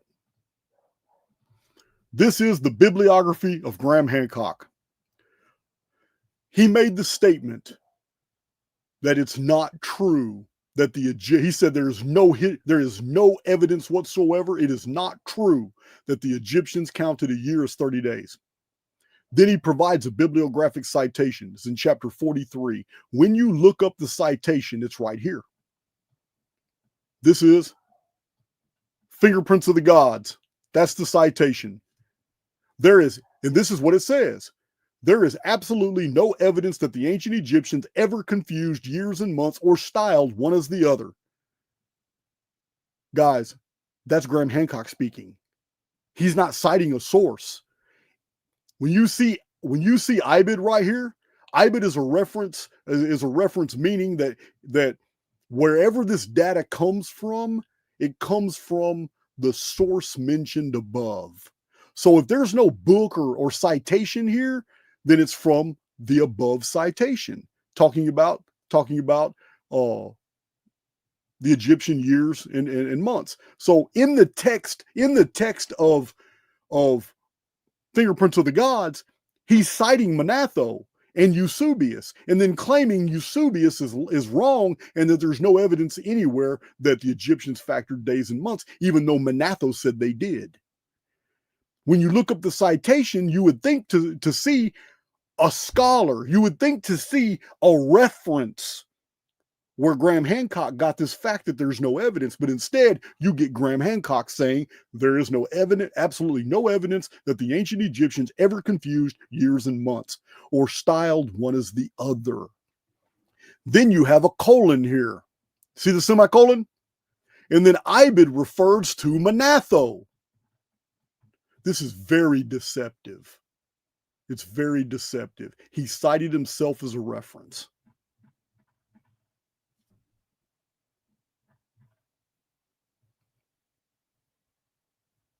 All right, so, all right. Now, why is it so important to know? Why is it so important to know, guys, that he took such heroic efforts to be deceitful? He needs those Diodorus, Manetho, and Eusebius references to tens of thousands of years. He's got to have those in order to glue this Leo Sphinx connection. We have already, I attacked the head first, guys. I didn't wait for the best for last. I went ahead and collapsed the whole Leo Sphinx vernal equinox connection. It's done. It's dead. It's dead. This is overkill. I'm just showing that in his book, in order to support the idea that 10,500 years ago, the Sphinx-Leo connection existed, that he had to use these authors when they were referring to ancient Egyptian history. He has to push Egypt way back into the Ice Age in order for his theory to have any type of support. But as you can see now, there is no support. And he outright lied about there's no historical sources. I just named all the ancient authors that told us how. When they received these long impossible numbers from Egyptians, they also said in the text that the Egyptians reckon a year as a month. To correct this, listen, this isn't a new discovery, guys. Let me share my screen again, and then we're gonna move on. Well, we don't need to beat this up. Books 300 years ago already knew this. I've shared this in previous videos. I'm not going to go into detail here. These authors from the 1700s already knew that these impossible long numbers were months. They were lunar months. They knew how to reckon this time. They even cite more sources that show you that the Egyptians counted moons. These are legitimate chronologists in the 1700s that knew their business. Graham Hancock lied. The entire historical record is filled with the correction. Here it is right here. All these authors mentioned in this. These are old books, guys. Old books that talk about these corrections. And I'm not trying to dwell on them right now because I've already got multiple videos that show all this. Here's another one. Here's another chronological reference book from the 1700s. The third one in this series I just showed. This is the third book from the 1700s. It's saying the same thing. These are lunary periods. We're not going to go into all this Atlantis charts on how they got in here. I just want to show you that here it is. Graham Hancock didn't cite any of these guys. These are scholars from hundreds of years ago. Thomas Bradwardine, 1340. 440. They knew the Atlantis story of 9,000 years was 9,000 moons. So did the historian Robert Argot in 1340. Oh, excuse me, historian Robert Argot. That's recent times when he dated Atlantis. Pierre Deal, right here. He knew the 9,000 years was a lunar reckoning system. In the year 1572, we have Pedro Sarmiento Galboa. He knows it was a lunar system. In 1577, Agustin Zarate, right here, quoting Eudoxus, 9,000 years of Solon. Dating Atlantis was not solar years. Eugenius Philolethes, 1721. Sir Isaac Newton, 1740, in Chronology of Ancient Kingdoms. John Jackson, 1752, in Chronological Antiquities. Egyptian years were months. How did Graham Hancock not know all this? Changes everything. Changes everything.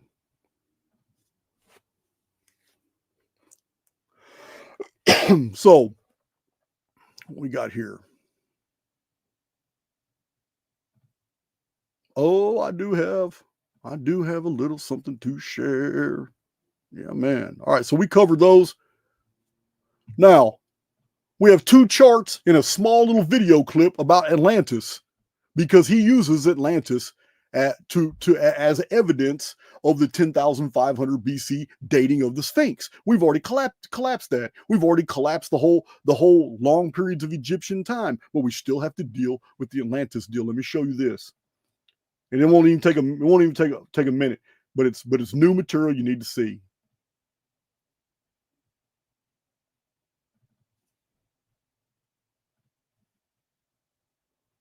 All right.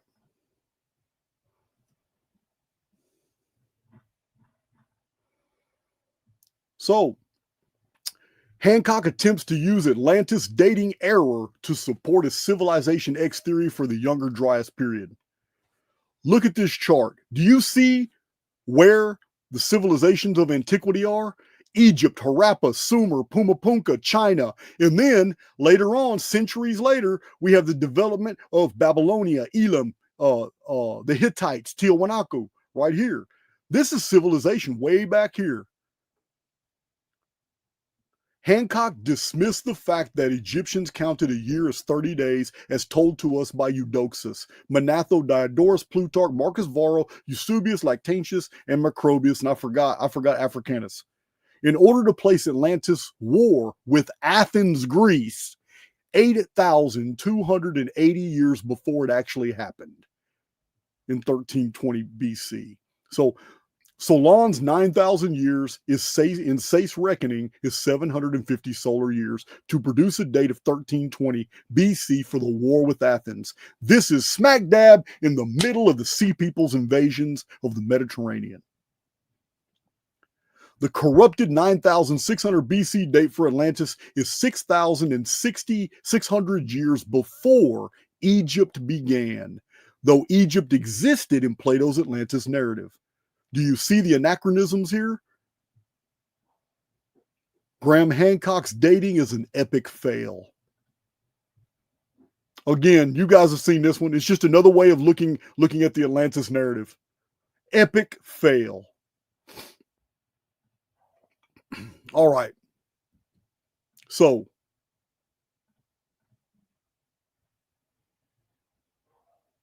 we're real close to wrapping this up. But first, a message from our sponsor. The universe intervened and struck Atlantis down. So Solon said to the priests, okay, when did this happen? And they said, quite matter-of-factly, 9,000 years ago. That's in 600 BC. Do the math. That's a date in our calendar. That's 9,600 BC. That's 11,600 years ago. Why don't you mention about that particular date, 11,600? Well, it's incredibly important. It's an incredibly important date because the Younger Dryas begins 12,800 years ago with a cataclysm, with a puzzling, mysterious rise in sea level at the same point, 1,000 years of freezing temperatures, mass extinctions of animal species all over the world, and then 11,600 years ago, global temperature shoots up. The last of the ice caps collapse into the sea. Sea level rises enormously. That is the date that work starts at Göbekli Tepe, and it's a point I've made many times, but it's really worth making because archaeologists roll their eyes every time you say the word Atlantis. But that is precisely the date that Plato, which is the earliest surviving reference to Atlantis, that's precisely the date he gives for the destruction of Atlantis.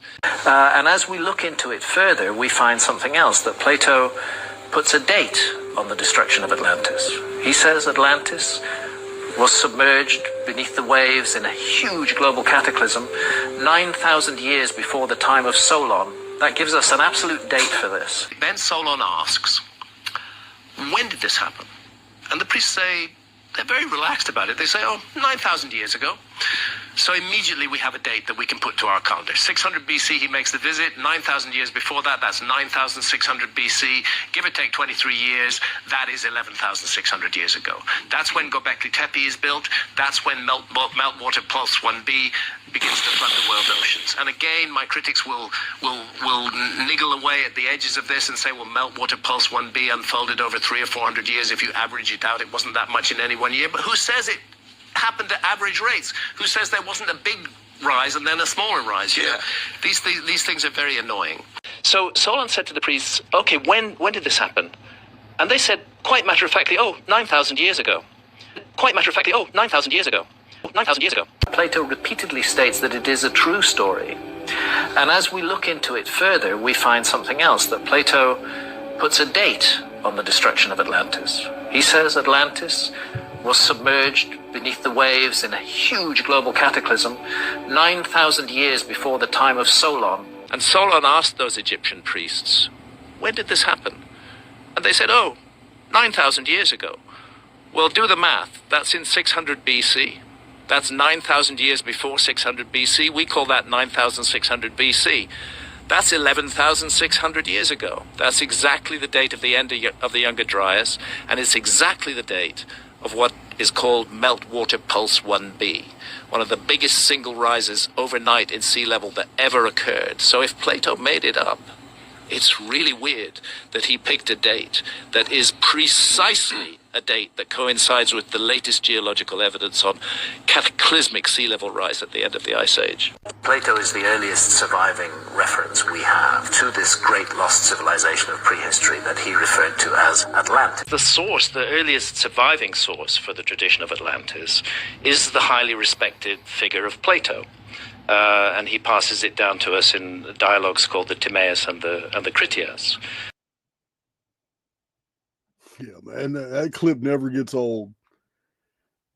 Never gets old. Randall Carlson kills me too, because it's all premeditated. It's all staged. It's tell them about the importance of that date. Man, shut up, man. It's so comical, man. I mean, you can fool a bunch of high schoolers with that, but it's, you know what? It just kills me when I watch that clip. I've watched that clip many times. Like, damn, man, you just said that right on cue too, man. Go ahead, tell them what is so important about that date. Yeah, man. I need to do a comedy routine one day, just quoting Randall Carlson and Graham Hancock. Let's see.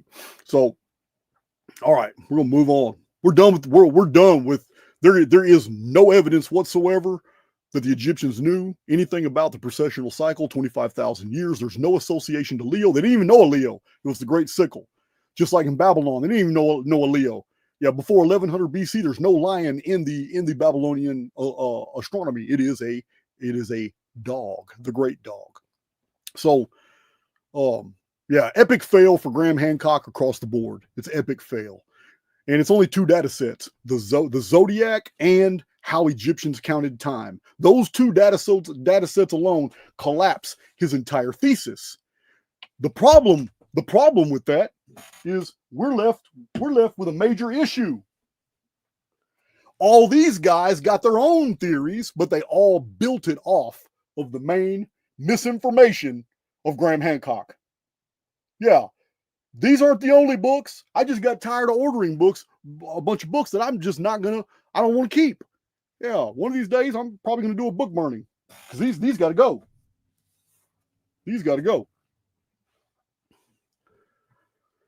Yeah, it's the epic fall. We're not done. We're not done. Don't buy any stretch of the imagination. We're not done. So another really dumb argument of Graham Hancock. This one is beyond stupid. It is gaslighting to the epic.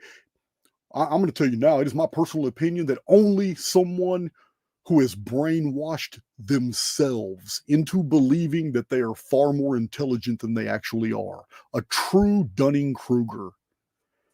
I'm really convinced that Graham Hancock, he's delusional. What I'm about to show you right now, it's absolutely delusional. Let me quit talking about it and just share my screen.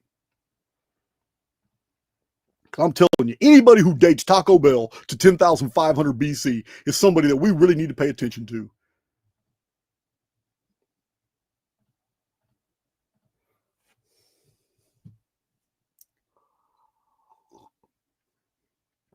All right. So these maps are amazing. They're huge. So let's go right. Let's look at this right here because we need to process this.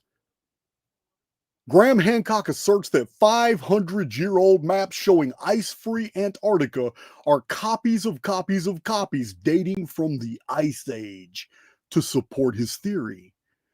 But these maps are actually evidence that we're in an ice age right now, and that over 500 years ago, there was no ice in Antarctica, and navigators made the maps. How did you not make that connection?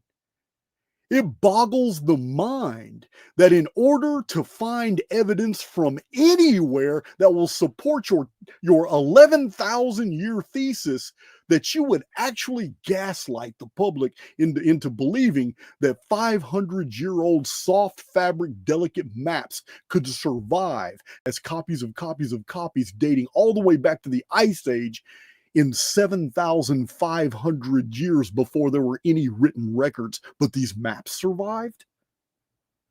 It's gaslighting to such an epic level that one would wonder what kind of pathology, what kind of psychology would actually attempt that argument and think that you're going to accept it.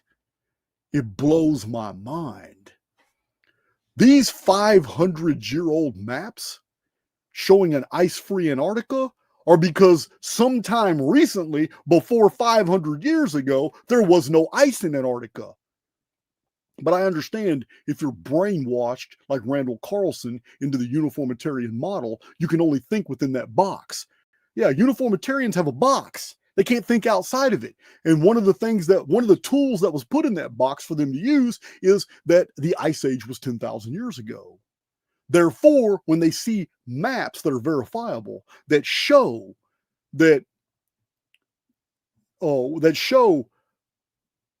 proof that show proof that Antarctica was not only navigated, but its estuaries, its rivers, its deltas, its mountain ranges, its valleys, which cannot be seen today because it's the ice pack.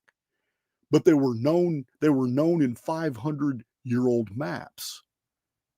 For you to make the cognitive leap of 11,000 years defies all logic. The only logical conclusion is that we have it reversed. The Ice Age wasn't 11,000 years ago. The Ice Age was about 800 years ago, or somewhere in that window. And that these maps are relics of an age when navigators could freely go and look at that continent.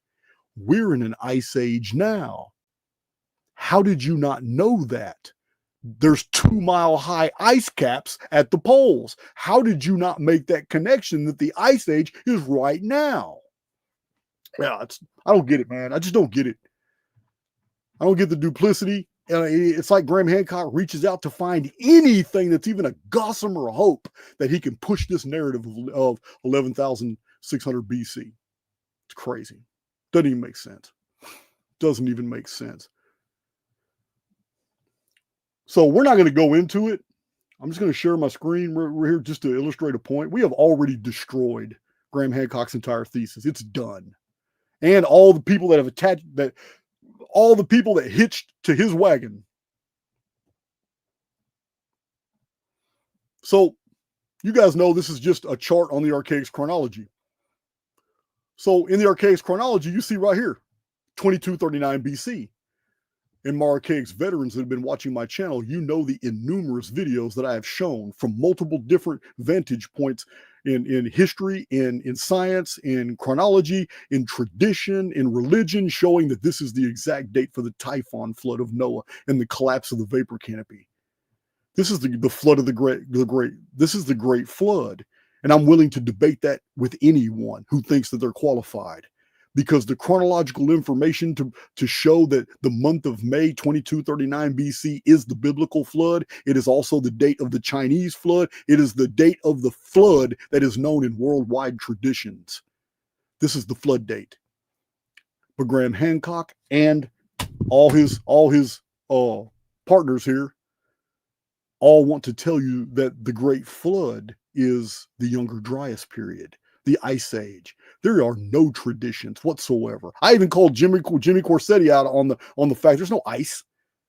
Where did you see ice anywhere in Plato's narrative when he was trying to associate the Atlantis being destroyed as part of the Great Flood tradition? No, it's not. They're totally separate.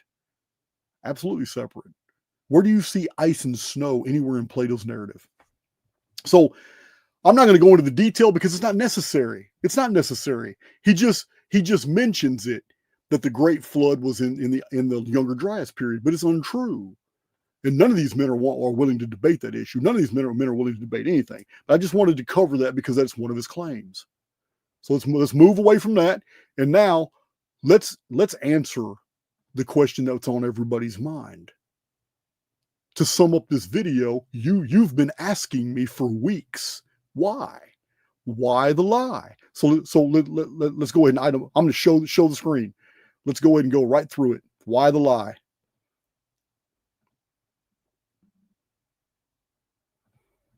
All right, let me find it real quick.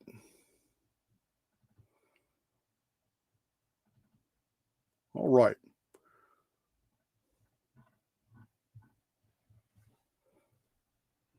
Share my screen one last time. I believe I'm going to fit this under 3 hours. That's beautiful. So here's the conclusion. Some of you might find this a little humorous, but Graham Hancock claims the Sphinx of Egypt is a representation of the constellation Leo, and survey says that's a lie. Graham Hancock claims the ancient Egyptians knew of a Leo constellation, and survey says that's a lie. Graham Hancock claims the ancient Egyptians observed a solar zodiac. Survey says that's a lie. Graham Hancock claims the ancient Egyptians knew of a 25,920-year precessional cycle. Survey says that's a lie. Graham Hancock claims Sphinx facing east is proof of precessional date of 10,500 BC. Survey says that's a lie. That's the age of Taco Bell. Graham Hancock claims Egyptians recorded events in the tens of thousands of years. Survey says that's a lie. Graham Hancock claims Atlantis of Plato's narrative was 9,600 BC. Survey says that's a lie. Graham Hancock claims there is no evidence Egyptians counted a year as a lunary period of 30 days, and survey says that's a lie too. Graham Hancock claims Edgar Cayce is a credible source for dating both the Sphinx and Atlantis. Survey says that's a lie. That's a damn lie. Edgar Casey has gotten so many things wrong, and Edgar Casey went with the corrupted dating of Atlantis. That really tells me he's a fraud. Yeah, he has to be a fraud to date Atlantis at 9,600 BC based off all the historical proof that we just showed in this video and in my prior presentations. So if Edgar Casey, the sleeping prophet, did a reading and came out saying Atlantis was 9,600 BC, then it calls into question every other thing that Edgar Casey has published or has been published from his readings. Graham Hancock claims the great flood of worldwide traditions was at the end of the Ice Age 11,600 years ago. Survey says that's a lie. Graham Hancock claims 500-year-old maps are copies of older maps of ice-free Antarctica dating back to the Ice Age. Survey says that's a lie. So, removing Graham Hancock's false assumptions from his book, we find no evidence to support fingerprints of the gods or his ongoing Younger Dryas civilization thesis, none. Hancock spends almost 50 pages spread throughout the book, this book right here, showing all the advanced geometry and arithmetic and all kinds of geodetic associations of the Great Pyramid of Egypt. But it's all borrowed from other writers who are qualified to write about the Great Pyramid. So for Graham Hancock, it's just filler. It's just filler. It does not at all support his thesis. The other 50-something pages of pure filler is just all about Ice Age, as if it's even relevant to the conversation, because we have already shown that Ice Age has nothing to do at all with anything Graham Hancock says it has something to do with. So I'm past all that. So the why of it all is easy to see. You guys have been asking me this. So why would they lie? Well, I'm going to tell you right now. Real easy. It's really easy for me to itemize, and I wanted you to see it instead of me just reading it off the screen. I wanted you to see this so you can see it on the screen with me. These men and many more all promote the Graham Hancock version of history. All these books I've been showing you, all these people I've been calling out for debate, they all support the Graham Hancock version of history of Atlantis, the Great Flood, and the Sphinx dating all to the Ice Age 10,000 years ago. But it's what these men ignore. It's what they never do presentations on that answers why the deception is ongoing. None of these men are holding themselves accountable against Archaix's accusation of false chronology and bad data. None of them respond to the debates. They just quietly hope I go away. None of these men publicly defend their research against qualified scrutiny. There's common denominators linking all these men. None of these men ever tell you about the myriads of ancient writers and modern scholars who correctly dated Atlantis and the Great Flood. None of these men ever discuss the hundreds of chronological records we have today from ancient writers that put the history of the world back together and do not include an ice age. None of these men ever draw attention to or mention the Archaix research. None of these men ever do presentations on the vast historical references on the Phoenix. None of these men ever do presentations on the total systemic collapse of the Old Bronze Age called the Ogygian Deluge, which was 552 years after the Typhon flood of Noah. None of these men ever mention the reason we have the modern Anno Domini calendar, which was designed to hide the Phoenix timeline. None of these men ever date Atlantis to the invasion of the Sea Peoples where it fits in the historical record. None of these men ever conveyed to you the implications of the findings of Immanuel Velikovsky, because it totally collapses that BS narrative they're promoting. None of these men have ever invited Jason of Archaix to address their communities. More telling is the fact that none of these men have ever publicly attacked the theories of Jason of Archaix. Why not? So we have to judge things by their effects. What all these men have in common is a fraternity, an agreement to continue gaslighting the public on fake history they pretend is real. And in order to do this, they and their online helpers continually delete the thousands of comments in all their posts, videos, and social media of you guys mentioning the Archaix data. You know what I'm talking about. You guys send me emails all the time and screenshots where your stuff was posted and disappeared. All the time.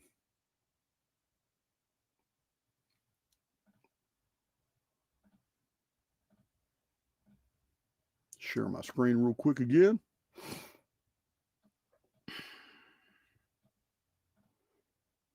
These are just some of the books. Jimmy Corsetti, Billy Carson, Randall Carlson, they're not represented here. And so neither a bunch of other people I've called out, they're not represented by this stack. But these people actually claim that they haven't gone mainstream. Look at these books, high quality, expensive books, expensive manufacture, numerous printings, gotten rich off this false information, and yet steadily claiming that they're a victim. Graham Hancock's a victim. Oh man, the scholars are shunning me. They don't want you guys to know this stuff. Man, shut up. We've heard that routine for centuries by people gaslighting the public. We're not trying to hear that anymore. So that's why they lie. Because if there isn't a model of history that they can control, there's too many free-thinking researchers in the world, and that's a problem, especially with the advent of the internet. They have to corral their conclusions, and it worked. For the past 40 years, it's genius. Just go on Reddit, go on Facebook, go on Twitter, go on Telegram, and look at all the self-proclaimed experts in their field on megaliths and on ancient mysteries and all that. Look at all their posts, because everybody fits their theory to conform with the Ice Age narrative instead of the chronological facts. That's why they lie. That's why they lie. All civilizations, when they're going to control their populations, first control their history. Every single time. It's a part of the Communist Manifesto. Just read it. You'll see. It's the main agenda of the Communist Manifesto. Alter their past so you can control their future. That's my presentation, guys. Graham Hancock is an epic fail. A total epic fail. It is embarrassing how bad his theory does not at all. And then by extension, Billy Carson, by extension, Randall Carlson, by extension, Jimmy Corsetti, Jimmy Upsetti, by extension, so many others who have copied them and steady parrot this material, and yet hide behind their computer monitors and act like Archaix didn't call them out. This is why they lie. And this is a fraternity of people. It has to be, because there's too much collusion here. You guys don't know the half of it.